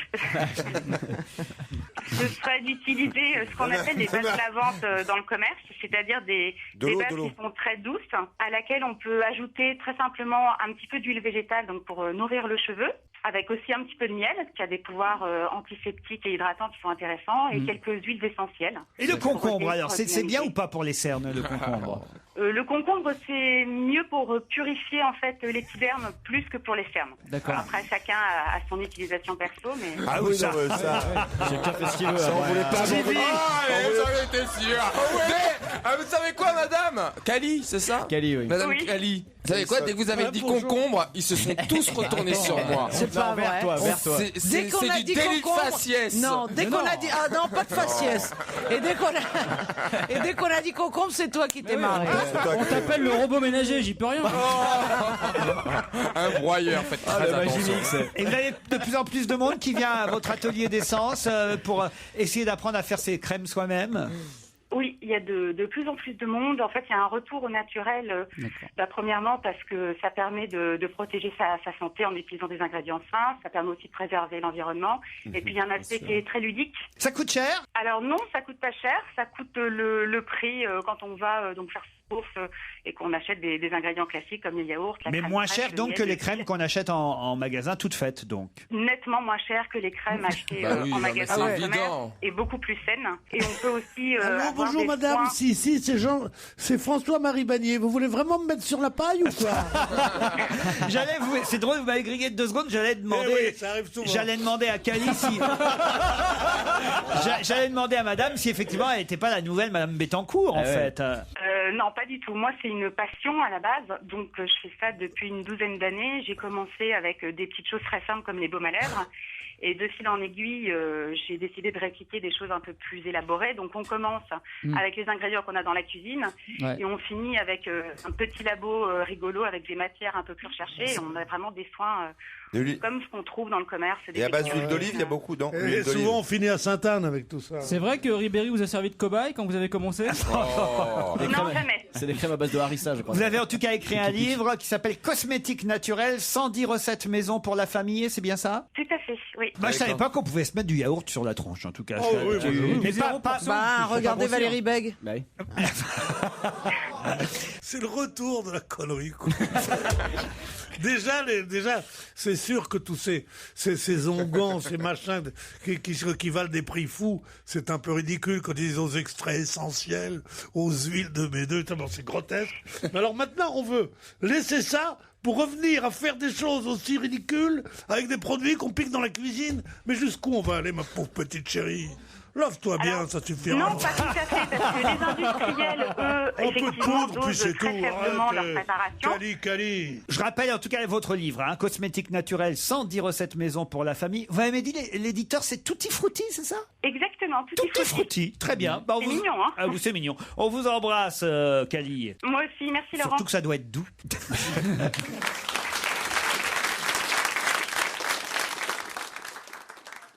Europe 1, on va se gêner. Do, ré, mi, fa, si. Do, ré, mi, fa, si. Liado. Bonjour Serge. Bonjour Laurent, salut les copains. Des chansons qui se ressemblent aujourd'hui? Tu chantes pas? Tu as chanté l'autre fois. Écoute, j'ai la guitare. Si tu ressens un manque, tu me dis. Non, moi, mon manque, tu le sais, hein, c'est le poète-poète. Hein. Oui, mais je t'en prépare pour cette semaine. Vous avez la guitare qui nous dérange, Serge. Laisse-moi le temps de réfléchir. Bon, alors, les chansons qui se ressemblent. On va parler de Raphaël. C'est une chanson qu'on entend beaucoup, hein, patriote. Et les auditeurs m'ont signalé qu'elle ressemblait à une chanson des Fatal Picard. Alors là, j'ai utilisé ma machine à décortiquer. Là, votre sang n'a fait qu'un tour. Oui, bien sûr, parce que je sais que vous êtes contrarié dès que je commence à m'intéresser aux ressemblances chez Raphaël. Alors donc, je me suis dit qu'il y avait peut-être quelque chose d'intéressant à en tirer. Et j'ai pris la machine à décortiquer les notes de musique. Je peux solennellement déclarer ici que c'est faux. Cette chanson ne ressemble pas à une œuvre des Fatal Picard, mais à deux. L'une est assez connue. Mon père était tellement de gauche, c'est la plus connue des Fatal Picard. Et puis une plus récente qui est sortie l'an dernier, cette chanson qui s'intitule Canal Saint-Martin. Voilà, 2 chansons des Fatal Picard donnent mélodiquement une chanson de Raphaël Haroche, hein, patriote. Et pour le thème, là, vous reconnaîtrez que c'est très proche de Hexagone que Renaud avait sorti en 1976. Ça fait un sacré mélange tout ça. Je ne sais pas si j'ai bien tout suivi, mais j'espère que je vais mieux comprendre en écoutant les morceaux. Si j'étais moins intelligent, si j'avais pas ma carte de l'âge, je leur foutrais mon pied dans les dents, je leur faciliterais pas la tâche. Mon père était tellement de gauche qu'on habitait rue Jean Jaurès, en face du square Maurice Thorez, avant d'aller vivre à Montrouge. Tous des camés, des pédophiles, c'est ce qu'ils pensent, ces pauvres tarés. Si tu rentres pas dans la file, tu finis bien vite aux arrêts. Mon père était tellement de gauche que quand est tombé le mur de Berlin, il est parti chez Casto pour acheter des parpaings. Et les chanteurs avec quota, et la déprime de la radio, que je la coupe, même quand c'est moi, on devrait revenir au mono. C'est pas la mer malgré les mouettes, la pointe du rat sans les embruns. Faut savoir faire des sacrifices quand on veut rester parisien. Mon pote Renaud, tu nous manques tant, putain, réveille-toi car la France, c'est devenu seulement déprimant depuis que t'es parti en vacances.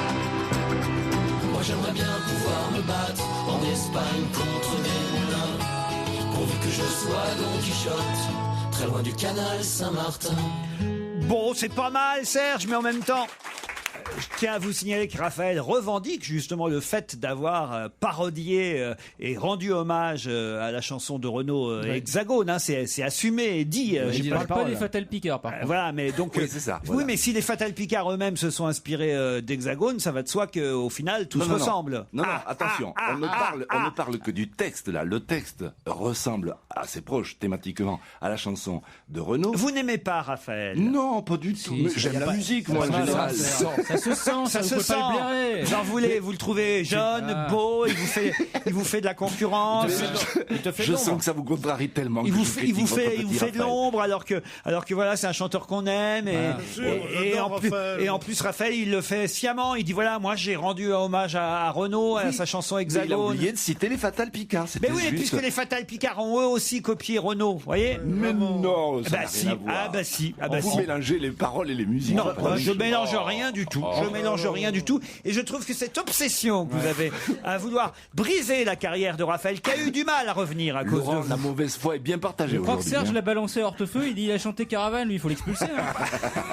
Le fait qu'il a eu du mal à revenir avec un nouvel album. Je pense qu'on va lui filer ta chronique l'an prochain, Serge. Ouais, dans les maisons de disques, on lui disait dès qu'il revenait avec une nouvelle maquette, on lui disait non, Serge Iado a dit que vous copiez.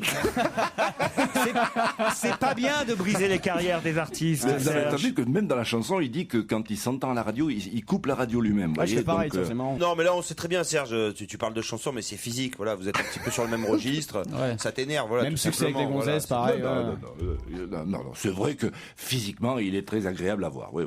Toi aussi, Il vire sa cutie. Non, voilà. Je veux dire pas un cutie, mais j'ai des yeux quand même. Il avait déjà la moustache. Le reste commence à suivre. C'est un village pipeau. Dis-moi, t'as pas une Harley, Serge, t'as une Harley ou pas? Avec sa guitare et ses moustaches. Attendez, ça c'est drôle. Serge Iado, c'est un village people. Bien sûr. Croisé avec Francis Cabrel. Serge. Oui. Bah, vous revenez avec quelque chose de mieux demain. Oh, c'était pourtant pas mal quand même. Je voudrais vous signaler en tout cas que nous serons au salon de l'automobile vendredi à partir de 10h au stand Volkswagen. Jawohl. La voiture du peuple. C'est ce que ça veut dire. Bah oui, c'est ce que ça veut dire. On aurait dit Papa Schulz. Oui, c'est moi. Vendredi à 10h en direct du salon de l'automobile. Et puis aussi Rouen la semaine prochaine. Nous serons à l'Opéra de Rouen en Haute-Normandie.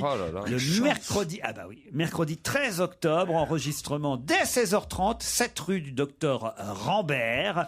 Présentez-vous, parce que vous savez que c'est entrée libre dans la limite des places disponibles. Présentez-vous, à mon avis, dès 16h30, ça commence l'enregistrement, 16h28. Non, sérieusement, il faut venir dès 15h30, à mon avis. Une heure avant, si vous voulez avoir des places à Rouen, à l'Opéra de Rouen, mercredi prochain. Et dans un instant, c'est sur Europe 1 qu'on se retrouve, évidemment, tout de suite après les titres de 17h.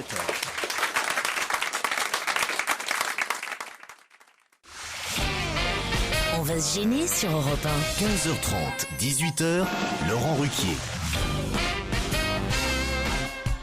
Jusqu'à 18h avec Caroline Diamant, Pierre Bénichou, Stevie, Florian Gazan, Jérémy Michalak, Titoff.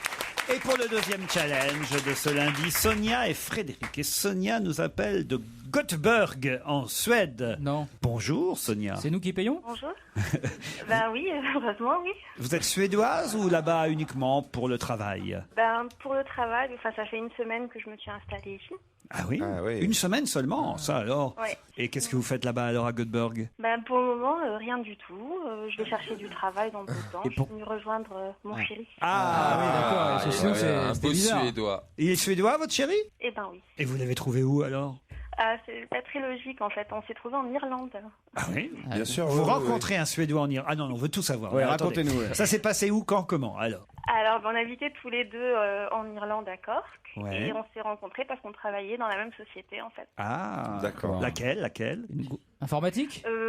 Oui, informatique. Ils aiment bien faire des ordinateurs avec des pommes dessus. en Ah bah oui, d'accord, oui, c'est eux. Et puis vous l'avez suivi par amour jusqu'à Göteborg. Oui, c'est ça. Frédéric est à Lisieux. Bonjour Frédéric. Oui, bonjour Laurent, bonjour à tous. Alors Frédéric, raconte-nous, qu'est-ce que tu fais à Lisieux? Oui, parce alors que c'est drôle. Eh ben, j'ai rencontré une femme qui s'appelait Thérèse. Qui était Les yeux bleus. Et Frédéric fait quoi dans la vie? Je suis prothésiste dentaire. Prothésiste dentaire. Ah ouais, c'est... J'aurais pu vous rendre service. Ah bah oui, bien sûr. Oh, bon, remarquez, ça va, tout a été refait. Hein. C'est bon. Pierre, peut-être, vous qui fréquentez les dentistes Ah régulièrement. non, moi justement, j'ai la plus grande admiration pour les prothésistes. Bah oui. Ceux qui savent vous retrouver la couleur exacte de la dent qui vous enlève. Exactement, c'est ça l'intérêt. C'est ça qui est dur dans votre C'est de garder métier, la mon petit même gars. dentition, évidemment. Et que ça fasse le plus naturel possible. Et oui, Frédéric. Vous avez beaucoup de clients à Lisieux? À Lisieux, pas trop, mais je travaille un peu avec toute la France parce que je suis spécialisé en orthodontie en fait. Ah, vous envoyez vos dentiers un peu partout dans le monde entier. Non, je suis pas. Je travaille pour les enfants. Sonia et Frédéric, vous allez peut-être partir un week-end dans un des hôtels Barrière, l'Ermitage Barrière de la Baule. Ah, pas mal. Non, on y est allé, hein. Là on le connaît. Ah, il est beau, celui-là. Ah oui, il est pas mal. Hein. Posé sur la plage de la Baule, sa façade blanche, ses colombages, ses toits en ardoise, palace 5 étoiles. Hein. Vous admirerez un panorama époustouflant sur la mer. Vous serez logé dans une chambre de luxe, vue mer. Waouh. Mais c'est un beau week-end en tout cas. À la bol. Sonia et Frédéric. On espère. Bah, vous avez l'air enchanté. Putain, ça a l'air de te faire plaisir. Vous êtes aussi enchanté que Laurent, c'est bien. Ah non, mais attention, l'hôtel est magnifique. Non, mais c'est hein. un super cadeau, un week-end à la Baule à l'Ermitage, c'est top. Ah bah, c'est topissime. Mais oui, mais c'est pas gagné, ni pour l'un ni pour l'autre. Ben oui. Parce qu'il y a quand même une question. Et peut-être que mes camarades vont être plus rapides que vous. Je vous souhaite d'être perspicaces, Sonia et Frédéric, parce que ce n'est pas si simple. Ce week-end, il y avait dans la presse la photo de Jacques Bonnet. Jacques Bonnet est absolument inconnu du grand public. Et pourtant, il a un rôle très très important. Ah, je faites sais, attention. je sais, 10 secondes. Ah oui, Florian, laissez-leur au moins 15 secondes. Qu'est-ce que Jacques... Maniez-vous, parce que je sais, je trépigne. Qu'est-ce que Jacques Bonnet a comme rôle important au point qu'il y a eu sa photo dans la presse ce week-end? C'est politique? C'est pas politique. Ça a un rapport avec la nuit blanche? La nuit blanche, pas du tout. Dépêchez-vous, il va donner 7 la réponse. secondes. Sportif? Ce n'est pas un sportif, Jacques Bonnet. Aïe, aïe, aïe, aïe, aïe. 4 Ah là secondes. là là là, c'est bientôt la défaite. Qui c'est qui va partir à la Baule? C'est Flo-Flo. Qui c'est qui va rester à Lisieux? Ah, attention, peut-être Frédéric. Bah, non, c'est un artiste, non? C'est un artiste, en quelque sorte, oui, on peut le dire. Oui. Ah, ouais. Bah alors allez-y, Florian Gazan. C'est la doublure de Victor Lanoux dans Louis la Brocante. Bonne réponse de Florian Gazan. C'est-à-dire, c'est une doublure pourquoi? Les cascades, les scènes de... Non, bah les cascades c'est assez calme à ce niveau-là, sauf quand il ouvre un tiroir. Non, parce qu'il a eu des petits soucis de santé, Victor Lanoux, donc il le ménage. Donc maintenant il a une doublure qui est comédien lui-même, qui C'est lui lui. ressemble, mais il a une moustache. Et pareil, qui c'est le conduit même. la camionnette à sa place. Voilà, et la camionnette a une doublure aussi, donc elle fatigue également. Tous les déplacements en fait que fait Victor Lanoux désormais dans Louis la Brocante sont assurés par un autre comédien qui lui ressemble, qui s'appelle Jacques Bonnet. Voilà, c'est la doublure officielle de l'acteur. Mais les déplacements, même quand il s'agit d'aller de la cuisine à la... Oui, Et quand il y a des films C'est comme terrible, ça, le pauvre. américains comme Piège de cristal, les mecs qui sautent du 7e étage ou du 20e. Là, le tournage il doit être terrible. Hein. Il tourne assis, tout ça, puis d'un coup, ah, il y a un déplacement. On enlève Victor. On emmène Monsieur Victor, tu dois t'asseoir. Il y a une grue. Hop là. T'imagines Victor, Non, mais quel acteur en plus. tu dois t'asseoir, tu le sens Victor? Non, envoyez la doublure. C'est affreux quand même. Il faut lustrer une commode, Victor. Oh, vous êtes dégueulasse. Oui, parce que c'est terrible, évidemment, parce que il reste un très grand et très Bien bon sûr, comédien, évidemment. Victor Lanoux, mais c'est vrai qu'il a des problèmes pour se déplacer aujourd'hui, et donc il y a quelqu'un qui marche à sa place, voilà, parce qu'il a encore des problèmes d'équilibre, mais ça va s'arranger, hein. C'est une Bien question sûr, de... souvent ça s'arrange à cet âge-là.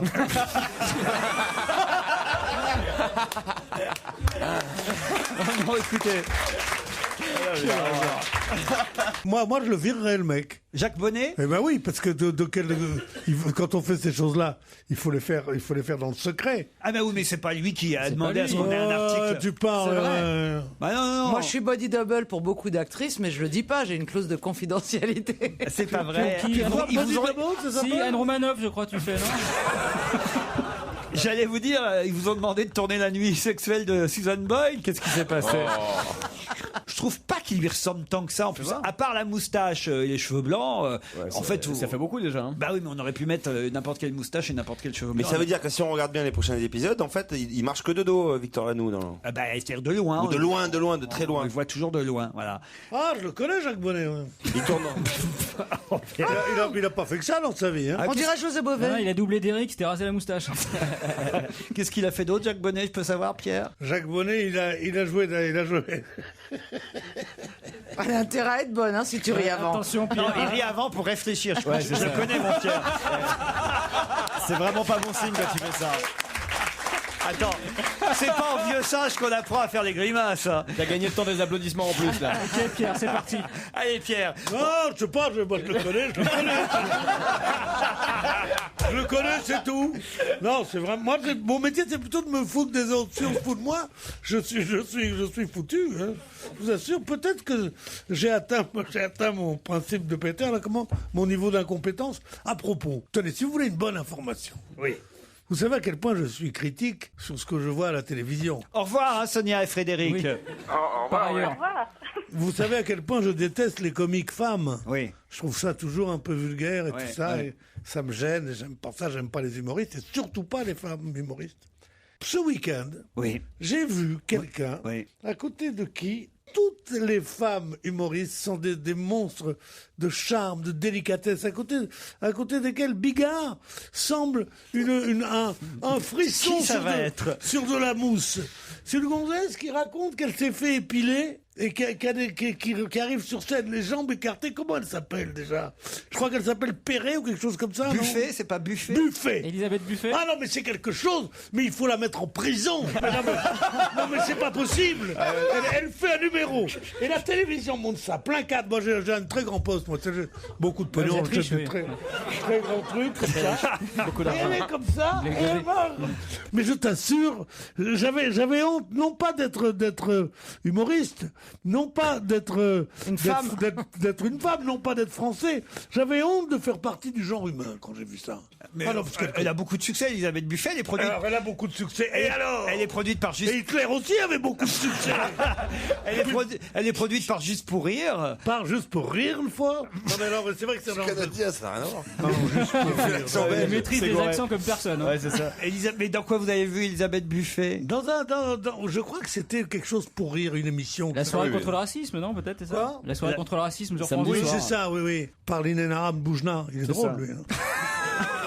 Non, moi je trouve très drôle, moi, Boujna, c'est vrai. En plus, c'est un peu de mon pays, tout ça. Dans ces cas-là, on dit sans transition, musique avec Wonder Why, un tube extrait du premier album de Julian Peretta. L'album s'appelle Stitch Me Up. Une info, une enquête, un défi. C'est le challenge Vermus. Tout sur l'Arc de Triomphe grâce à Paul Vermus. C'était une des enquêtes qu'on vous a confiées en début d'émission. Paul, d'abord, vraiment, ce qui nous intéresse, c'est de savoir ce que le jockey français Christophe Soumillon a fait, puisqu'on nous l'a survendu dans le JDD hier. Et Ouais. au total, aujourd'hui, dans la presse, on n'a pas vraiment les résultats de son arrivée à l'Arc de Triomphe. Alors la vérité, faut la dire, et c'est la cata, hein, parce que les deux plus célèbres jockeys français n'ont pas brillé. Aïe. Alors, vous avez le premier qui est Olivier Pellier, qui est très célèbre. qui s'est Olivier, passé, comment vous dites? Olivier Pellier. Ah bah Oui, oui. très très célèbre. Très célèbre, oui, depuis 10 Attendez, secondes. si vous connaissez pas, vous dites je ne connais pas. Mais connaît si pas, vous dites c'est qu'il est bien ça. célèbre, faites-moi confiance. Christophe Oui. Soumillon est plus connu quand Oui, même. alors Christophe Soumillon, le favori, est arrivé 13e sur Cap Blanco. Oh là là. C'est pas bon du tout, c'est vrai Bah, que oui. bon. Non. Ils étaient combien au départ? 13. Ils étaient 20 au départ, c'est une course qui fait 2400 mètres. C'est il faut savoir que c'est les 20 meilleurs pur sang du monde représentant 6 nations, hein, dont 8 pour la France. Hein. Bon, faut dire et qu'il y a- finalement, c'est les Anglais qui ont gagné. Il n'y a pas beaucoup de différence entre le premier et le 14e, parce que ça dure que 2 minutes 30, la course en même temps. Ah bah oui, ça va très très très vite. Eh Hein. oui. C'est une course du plat comme ça. Alors il y avait, comme d'habitude, il y a toujours un monde fou pour cette manifestation à Longchamp. Hein. 45 000 spectateurs. Ouais. Alors moi je dirais 55 000 selon Paul Vermus. Hein. Ah bon? Oui, et 45 000 selon Ruquier. Sur les 55 000, ce qui est intéressant, c'est qu'il y a 20 000 Anglais. l'atmosphère est assez alcoolisée à Longchamp lors du prix de l'Arc de Triomphe. Ah bon, parce que les pourquoi 20 000 Anglais ont tendance à postronner un peu trop. Ça, on le sait pas, on le voit pas, mais c'est la vérité. Quand vous êtes sur place, vous vous rendez compte qu'il y a quand même un certain nombre de gens sur les gradins qui sont dans un état pitoyable. Bon, il y avait qui de célèbre? Alors, il y avait qui? Il y avait Michael Youn, vous savez, vous connaissez, l'ancien animateur devenu vedette de cinéma et réalisateur. Ouais. Vous C'est aviez pas mal de dire l'avant-centre. avec l'accent japonais. Mais quand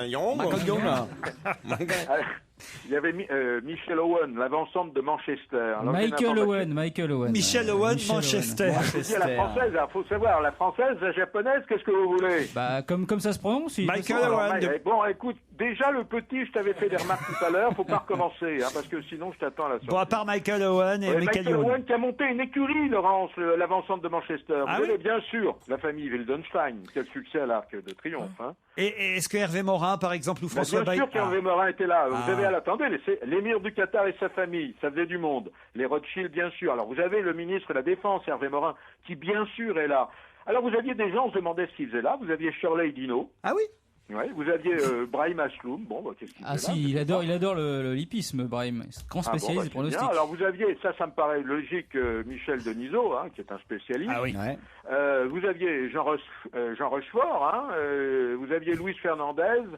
Bon, mais disons que ce Grand Prix de l'Arc de Triomphe, c'est une sorte de carnaval 4 étoiles, parce que les Japonais sont habillés en poupée, les Anglais sont bourrés, et puis vous avez des émirs, c'est quelque chose d'assez étonnant. Bon, en tout cas, les Français n'ont pas été brillants, alors, si j'ai bien compris. Il faut dire les choses telles qu'elles sont, nulles. Bon, restons dans le jeu, alors avec le Rapido, qui fait son entrée aujourd'hui dans les bureaux de tabac, à la place, enfin plutôt l'Amigo, qui fait son entrée à la place du Rapido. Ouais. Alors, comment on joue à l'Amigo, Paul? Bon, alors moi je trouve que c'est plus compliqué de jouer à l'Amigo que de jouer au Rapido. Vous voulez que je vous rappelle rapidement les règles du Rapido? Ah bah non, passez à l'Amigo direct. Le joueur devra cocher 9 numéros sur une grille principale de 45 numéros. D'accord. Et un numéro sur la grille jackpot de 5 numéros. Ouais. Alors bon, la grille est composée de 9 colonnes. Il faut cocher un numéro par colonne. Alors moi ça me paraît un peu compliqué, mais bon, c'est bien d'abord parce qu'on peut gagner 2 fois plus. Normalement, au Rapido, la somme maximum, c'est 100 000 euros. Là, la somme maximum, c'est 280 000 euros. Mais une fois qu'on a coché, comment on sait qu'on a gagné? Bah, attendez, parce que vous avez une télévision dans le bistrot. Ouais. Et vous avez toutes les 5 minutes les résultats. Je peux vous dire que ça commence à 5 heures du matin pour se terminer à 23h55 et qu'il y a 227 tirages, soit un tirage toutes les 5 minutes. Quand je pense que le gouvernement ose faire la morale sur quoi que ce soit et qui foutent dans des bistrots des trucs avec 285 tirages par jour de malheureux qui vont bouffer leur paye dans ces jeux où chacun sait qu'on a une chance sur 4 de gagner. C'est quelque chose d'honteux et qui prennent du pognon là-dessus. C'est pas une chance sur 4, vous êtes sévère, c'est une chance sur 10 millions. Dans ces cas-là, je vais jouer. Alors, direction maintenant Bègle avec le festival Rendez-vous de Terre-Neuve. Toute la presse parle évidemment du retour sur scène de Bertrand Cantat, leader du groupe Noir Désir, même si là il n'était pas avec son groupe, mais j'ai cru comprendre que le groupe était plus ou moins organisateur de ce festival. Lui, il est venu chanter avec le groupe Eiffel. Et dans le journal gratuit Direct Matin, on nous dit qu'Elena Noguera, amie de Marie Trintignant, elle a refusé de monter sur scène à cause de la présence de Bertrand Cantat. D'abord, est-ce qu'elle était vraiment sur place? Alors, j'ai mené ma petite enquête et vous allez être très surpris. Ah. Hélène Noguera est accusée à tort d'avoir boycotté le retour de Bertrand Cantat. C'est parti du quotidien Sud-Ouest qui avait annoncé qu'Hélène Noguera refusait de se produire sur scène aux alentours de 22h45. L'information, Laurent, est totalement erronée. La chanteuse était à cette heure-là à Paris dans un bon restaurant. Alors pourquoi son nom a été cité dans cette affaire alors qu'elle n'a pas été invitée à se produire sur scène? Il y a 2 choses. D'abord, il y a un raccourci un peu hâtif, parce que sa sœur Lio, on l'a dit tout à l'heure, était la meilleure amie de Marie Trintignant, et qu'elle s'était largement exprimée lors de cette tragique disparition, de cette tragique affaire. Alors ça, bon, la confusion est d'autant plus grande que c'est le groupe Nouvelle Vague, avec qui cette chanteuse collabore occasionnellement, qui faisait partie des groupes invités à Bègle, au rendez-vous des Terre-Neuve. Voilà l'histoire. Donc elle était à Paris. Donc il faut rectifier les fausses informations. Rien d'autre là-dessus, Paul? Bah non, vous m'avez demandé 3 challenges, j'ai répondu à ces 3 challenges, avec assez brillamment au demeurant. C'est vrai, Paul, vous l'avez plutôt pas mal fait, il faut reconnaître ça. Paul, on vous remercie, très vite dans la semaine, on vous confie d'autres enquêtes. Europe 1, on va se gêner. Mais qui se cache aujourd'hui dans la loge d'honneur. La semaine dernière, c'était Léa Drucker, notre dernière invitée cachée dans la loge d'honneur. Jolie comédienne et excellente actrice qui est sur scène actuellement, mais qui est là aujourd'hui, qui va tenir compagnie à mes camarades chroniqueurs jusqu'à 18h. Ils vont tâcher de le deviner en posant des questions. Bonjour, invité d'honneur. Bonjour. Vous n'allez répondre à ces questions que par oui ou par non. Dans un premier temps, méfiez-vous, ils sont malins, ils vont tout faire pour vous déstabiliser et essayer d'en savoir plus et trop vite. C'est parti, je vous laisse entre leurs mains. Vous avez l'air d'avoir une jolie voix, invité d'honneur. Vous êtes une femme? Non. Bien joué, Jérémy. Mais c'est bien que ça tombe mais faut que ça tombe sur moi. Il y a des hommes qui ont des très jolies voix. Oui, mais j'y suis un peu moins sensible. Vous êtes comédien? Non. Ah, vous êtes un politique. Heureusement, non. Est-ce que vous écrivez? Des cartes postales en vacances, par exemple. Voilà. Non, vous écrivez des livres? Vous êtes auteur? Oui. Auteur, oui. Auteur, vous avez déjà publié de nombreux livres. Oui. Vous avez écrit de la musique? Vous écrivez de la musique aussi? Non. Écrivain, c'est votre métier principal. Oui. Est-ce que vous avez un chauffeur? Ça, c'est une bonne question, ça, Pierre. Est-ce que vous avez un chauffeur? J'entends pas. Non, pas de chauffeur. Non. Il y a longtemps que vous êtes dans la misère ou pas? Quelle horreur. Vous avez dit que vous n'étiez pas en politique, mais on connaît malgré tout vos opinions politiques? Non. Vous écrivez de la fiction? Oui. Est-ce que vous êtes un écrivain dont le visage est connu? Oui. Oui, on peut dire oui. Vous êtes un best-seller? Oui. Oui. Est-ce que je crains le pire? Pourquoi, Pierre? Parce que Pierre déteste les gens qui vendent des livres. Pierre, il veut les auteurs inconnus. Non, mais les trois grands vendeurs de livres, dont je connais le nom, je ne le dirai pas pour pas mettre la sur le truc, c'est épouvantable. Ok. Ça va faire plaisir à notre invité qui vend énormément de livres. J'espère que c'est ni Lévy ni Musso, quand même. Est-ce que vous êtes Marc Lévy, demande Pierre. Non. Attention, parce que ne faites pas totalement fausse piste. Notre invité écrit certes des livres, mais ce n'est pas sa seule activité. Non, mais il a dit que c'était la principale. Oui. Mais il fait autre Est-ce que chose. vous faites aussi de la télé? Non. Du cinéma? Oui. Vous êtes réalisateur? Oui. Vous êtes écrivain / réalisateur. Attention, voici un indice pour vous aider.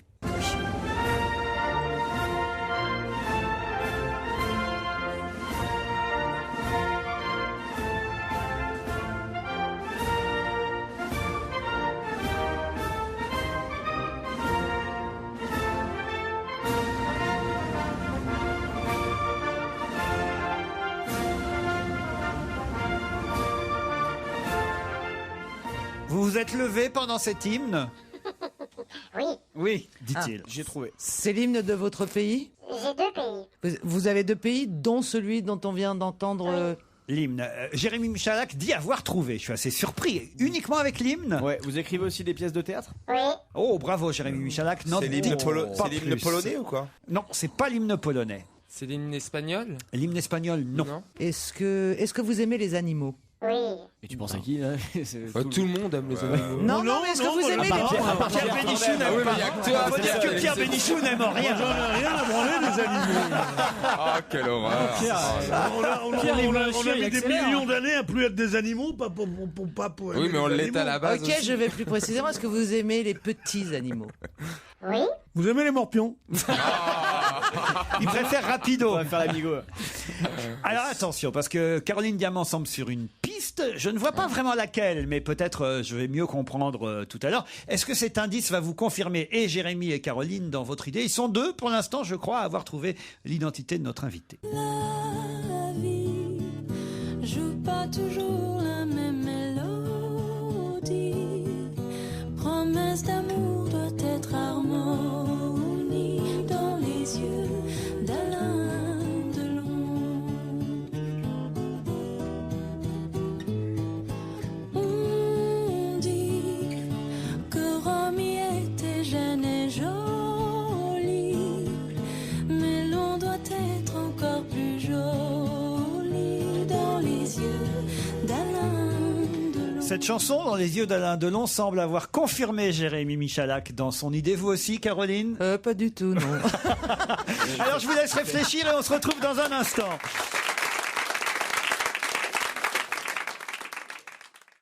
Europe 1, on va se gêner. Mais qui se cache aujourd'hui dans la loge d'honneur. On a bien avancé, et très rapidement même. On sait que notre invité écrit des livres, plutôt des best-sellers même, qu'il écrit aussi pour le théâtre, qu'il a une double nationalité. On sait aussi que manifestement il a un rapport avec Alain Delon. Ça a en tout cas confirmé Jérémy Michalak dans son idée première. Caroline Diamant a un doute quand même sur le nom qu'elle avait en tête. Quant aux autres, il sèche lamentablement. Voilà. Est-ce que vous avez été professeur de philosophie? Oh, Pierre Bénichou. ouais. Wow. Pierre Bénichou, alors là, a fait un pas de géant, je dois dire. Oui, ben, je vous ai trouvé. Je vous ai trouvé. Attention, il reste Stevie, Titoff et Florian Gazan qui n'ont pas trouvé notre invité. J'aimerais bien qu'il y en ait un de plus. Qu'est-ce qu'on Un commence indice. Un petit indice supplémentaire. Ça, je ne sais pas si vous l'avez trouvé. Ah, mais moi, je vois c'est la Martinique qui est importante. Pas spécialement. Pas spécialement. Non, je dirais que ça a plutôt un rapport avec le... Non, je vais dire une connerie, le Mexique. Non. Pas du tout. Vous avez une ceinture de banane?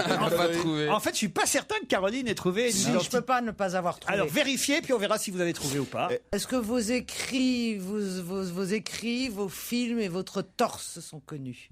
Mon torse? Oui. Non. Son torse. Votre torse. Bah, peut-être que Caroline le connaît, mais. Bah alors, dites un nom, on va voir. À qui vous pensez? Vous n'êtes pas Bernard-Henri Lévy? Trop drôle. Bernard-Henri Lévy, J'étais sûr qu'elle pensait à Bernard-Henri Lévy, BHL. un best-seller, il serait bien content. Et si on parle de sa carrière au cinéma, C'est vrai qu'il a fait un film Il est avec Alain écrivain Delon, et il est réalisateur. philosophe. Eh ben, après tout, c'était pas idiot, mais Il est philosophe. Mais notre Je invité suis pas n'est pas débile. Bernard-Henri Lévy. Est-ce que vous avez, comme Bernard-Henri Lévy, un prénom double? Oui. Ouais, bravo Pierre Bénichou, Jérémy Michalak. alors attendez-moi, est-ce que les films qui ont été adaptés au cinéma, on peut les classer dans les thrillers? Non. À qui vous pensiez, vous? Granger, Jean-Christophe Granger. Ah non, pas du tout. Pensez à Agatha Christie, mais. Ils ne morte sont selon- que deux à avoir trouvé, puisque Caroline finalement pataugeait dans la semoule. C'est Michalak et Bénichou pour l'instant. Il m'en faut un troisième. Bon, attendez, Bénichou, ça se trouve, il a trouvé comme moi. hein. Non, Pierre Bénichou, je sais qu'il a trouvé. Déjà que tu t'adresses à moi, ça me gêne un peu. Sans intermédiaire, tu dis si ça se trouve, il a pas trouvé, hein, et tout ça. J'ai l'impression d'être Paulette Dubos dans un film de 1930. Est-ce que vous avez eu un César avec vos films? Pas de César. Pas de César. Bon, bah non, moi j'imaginais son torse glabre. Stevie, on peut le faire trouver facilement, je pense. Je vous donne un Vous avez pas beaucoup de cheveux comme mec. Oui. Pierre a vraiment trouvé l'identité de notre invité. Voici un indice supplémentaire. Se passe dans la vie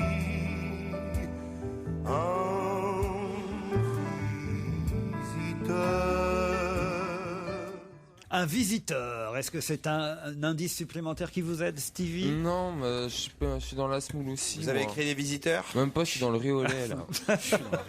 Aucun rapport avec le film Les Visiteurs. Jérémy Michalak, Moi j'ai trouvé. Pierre Bénichou, vous Mais voulez je peux faire trouver Stevie, je pense. Alors Ah, allez-y. vas-y, dis. C'est qui pour les cuisines? Ikea. Ah, je l'ai.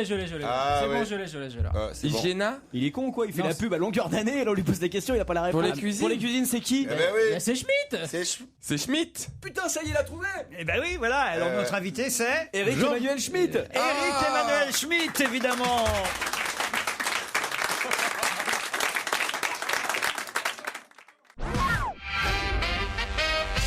C'est bien Eric Emmanuel Schmitt, notre invité jusqu'à 18h. À l'occasion de la sortie chez Albin Michel de ce livre qui s'appelle Quand je pense que Beethoven est mort alors que tant de crétins vivent, mais aussi à l'occasion de la pièce jouée par Daniel Lebrun au théâtre La Bruyère, Kiki von Beethoven. Bonjour, Eric Emmanuel Schmitt. Le seul à vous avoir identifié très rapidement, c'est le petit là en blanc. Jérémy Michalak, les autres sont... Ah, Pierre Bénichou assez vite aussi, quand même, je dois dire. Pour une fois. Qu'on vous compare à Bernard-Henri Lévy, ça vous a plu ou pas? Mais ça arrive très souvent parce qu'on a fait la même école, normal sup, vous ressemblez, agrégé en de plus. philo. Bah voilà, Oui, je suis c'est pas ça. débile. Et moi je dis toujours qu'on n'a pas le même coiffeur, c'est tout. Ça c'est vrai. C'est pas mal quand même de dire comme ça avec modestie, oui, on nous compare souvent, et paf, agrégé de philo, et paf, normal sup, et paf, et beaucoup de pognon, et paf. C'est extraordinaire quand même. Hein. Quelle modestie. Autant vous dire tout de suite que Pierre Bénichou n'est pas un de vos fervents lecteurs. Hein. Vous le saviez peut-être, Eric Emmanuel Schmitt. Non, mais, pourquoi mais soyez rassurés, nous autres, nous aimons et votre œuvre et votre présence parmi nous. Pierre, vous allez être agréable avec Eric Emmanuel Mais Schmitt. absolument, mais d'ailleurs, je ne vous permets pas de dire, je ne suis pas pas un de ses fervents lecteurs. J'ai pas eu l'occasion de le lire, mais j'ai vu ses films et tout ça. Voilà. Ah oui, vous avez vu quel film d'Éric Emmanuel Schmitt? Avatar. Non, pas un bâtard, j'ai un autre film. Quand je pense que Beethoven est mort alors que tant de crétins vivent. Alors ça y est, c'est la musique. Il y avait eu Mozart déjà, mais c'est Beethoven maintenant qui est à l'honneur sous la plume d'Éric Emmanuel Schmitt à travers ce petit livre. C'est pas un petit livre, mais c'est vrai que on retrouve aussi dans ce livre le texte de la pièce jouée par Daniel Lebrun au théâtre La Bruyère, Kiki von Beethoven. Et si j'ai bien compris, Daniel Lebrun joue plusieurs personnages dans cette pièce. Moi, j'adore écrire des textes où le comédien peut jouer lui-même, mais son personnage, mais aussi tous les autres personnages. Je l'avais fait avec Oscar et la Dame Rose, qu'avait créé Daniel Darieux, et pour Monsieur Ibrahim et les Fleurs du Coran. Et là, c'est un texte comme ça, et quand c'est Daniel Lebrun, c'est savoureux de l'avoir imité ses copines à la maison de retraite, de l'avoir imité son frère qui est un imbécile. Enfin, c'est merveilleux, quoi. Elle ouvre, à la fois elle nous comble, mais elle ouvre les portes de notre imagination. C'est vrai que vous êtes l'auteur français le plus joué dans le monde aujourd'hui, Éric Emmanuel Schmitt. Pas possible. Ah ben oui, mais bien sûr, comment ça pas possible? Regardez, Pierre. Non. Mais non, parce que c'est un titre français, l'auteur français le plus joué dans le monde. C'est-à-dire avant Molière, avant Feydeau. Côté Molière, il fait plus grand-chose. Feignasse. Non mais quand même, c'est énorme. D'ailleurs, j'avais fait un grand voyage en Russie parce que on m'avait dit que j'étais beaucoup joué là-bas, mais moi je recevais jamais les droits d'auteur parce que la Russie c'est un petit peu désorganisé. Et puis donc à l'ambassade de France, ils font une grande réception. Alors ils me présentent Éric Emmanuel Schmitt, l'auteur français le plus joué, etc., etc. Et puis au bout de quelques jours, parce que on regardait la réalité des choses, moi je pouvais voir toutes mes pièces. Elles étaient dans tous les théâtres de Saint-Pétersbourg et de Moscou, plus qu'à Paris, quoi. Et tout en même temps. Et après, pour les autres réceptions, ils avaient changé leur discours. Ils disaient Éric Emmanuel Schmitt, l'auteur le plus spolié en Russie. Mais c'est vrai, hein, c'est ce que dit en tout cas la presse. L'auteur français le plus joué à l'étranger devant Molière et Feydeau. Non mais arrêtez là, je vais me sentir gêné. Ça ne veut rien dire. Si, ça veut dire. Ah si, quand même. Ça veut dire que les gens sont devenus fous. Excusez-moi, c'est laissé emporter. Attendez, je vais encore le faire râler, Pierre Bénichou, parce qu'en fait, il parle de vous, mais il vous connaît pas, Pierre Bénichou. Alors, comme ça, au moins, il va faire connaissance. Moi, je ne peux pas être influencé. Mais au moins, comme ça, il va faire connaissance. Vous êtes aussi traduit dans combien de langues dans le monde pour vos livres? 43, je crois. 43 langues. Non, c'est rien, ça.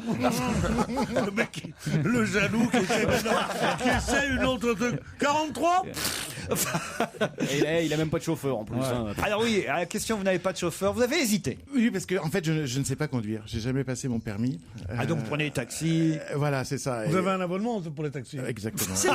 C'est aussi cher qu'on dit ou pas? Il y en a des sympas. Le mec est encore jaloux, quoi. C'est ça qu'il veut.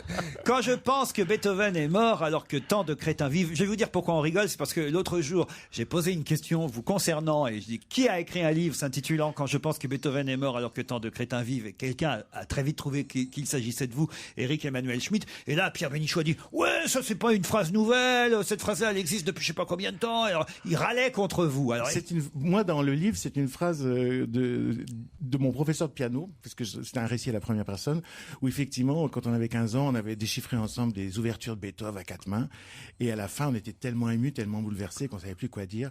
Et pour faire exploser le silence, elle a gueulé, parce qu'elle avait un caractère très fort. Elle a dit quand je pense que Beethoven est mort alors que tant de crétins vivent. Ah oui, c'est pour les élèves. Voilà, c'est ça.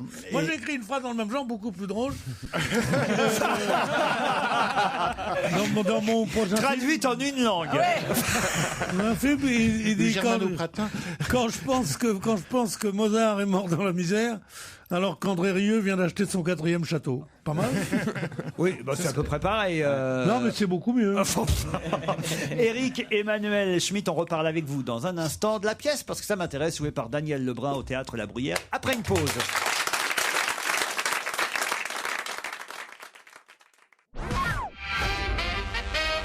Éric Emmanuel Schmitt est notre invité. Il publie chez Albin Michel Quand je pense que Beethoven est mort alors que tant de crétins vivent. Et d'ailleurs, dans ce livre, on retrouve le texte de la pièce jouée actuellement par Daniel Lebrun au théâtre La Bruyère. Je vais donner l'horaire quand même. C'est à quelle heure? 19h. 19h. C'est important parce que de plus en plus de pièces maintenant sont à l'affiche à cet horaire-là. En fait, c'est les horaires anglo-saxons. Comme ça, on voit un spectacle et après, on dîne. Du mardi au samedi à 19h, Kiki von Beethoven, jouée par Daniel Lebrun. Alors, c'est pas un monologue puisqu'elle joue Oui, elle joue tous les rôles. Elle joue tous les rôles. Mais elle parle de quoi? Alors, elle parle de Beethoven, c'est ça? Mais non, c'est une femme qui s'appelle Kiki. En fait, son vrai nom, c'est Marie-Christine. Mais elle se fait appeler Kiki. Elle est forte en gueule. Elle est un peu la cheftaine au milieu de ses copines à la maison de retraite. Tout a l'air d'aller bien. Jusqu'au jour où elle découvre dans une brocante un masque de Beethoven. Et tout d'un coup, elle se rend compte que quelque chose a changé. Quand elle était jeune et qu'elle voyait un masque de Beethoven, elle entendait la musique. Elle avait le cœur qui battait. Elle ressentait des émotions très fortes. Et là, tout d'un coup, elle est de pierre devant ce masque. Et avec ses copines, elles vont enquêter pour savoir ce qui s'est passé, qui a changé, Beethoven ou elle. Et évidemment, en fond, elles vont partir à la recherche de leurs secrets, des deuils qu'elles n'ont pas faits, des émotions qu'elles n'ont pas voulu éprouver. Et ce faisant, au fond, Beethoven, c'est l'accès aux émotions.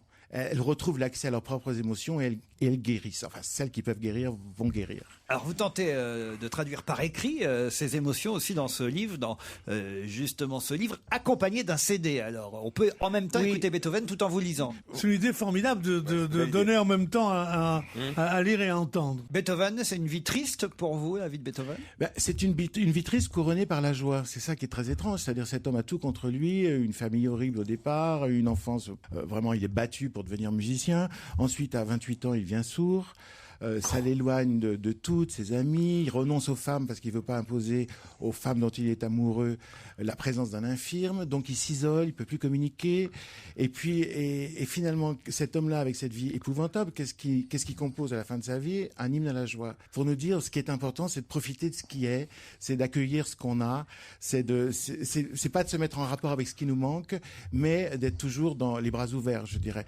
Alors ça, c'est une leçon qui est tellement bizarre à notre époque, et dont on a au fond tellement besoin, que j'avais envie d'essayer de comprendre cet homme-là. Parmi les indices que j'ai proposés à mes camarades pour vous identifier, il n'y avait pas l'hymne à la joie, mais il y avait un hymne quand même.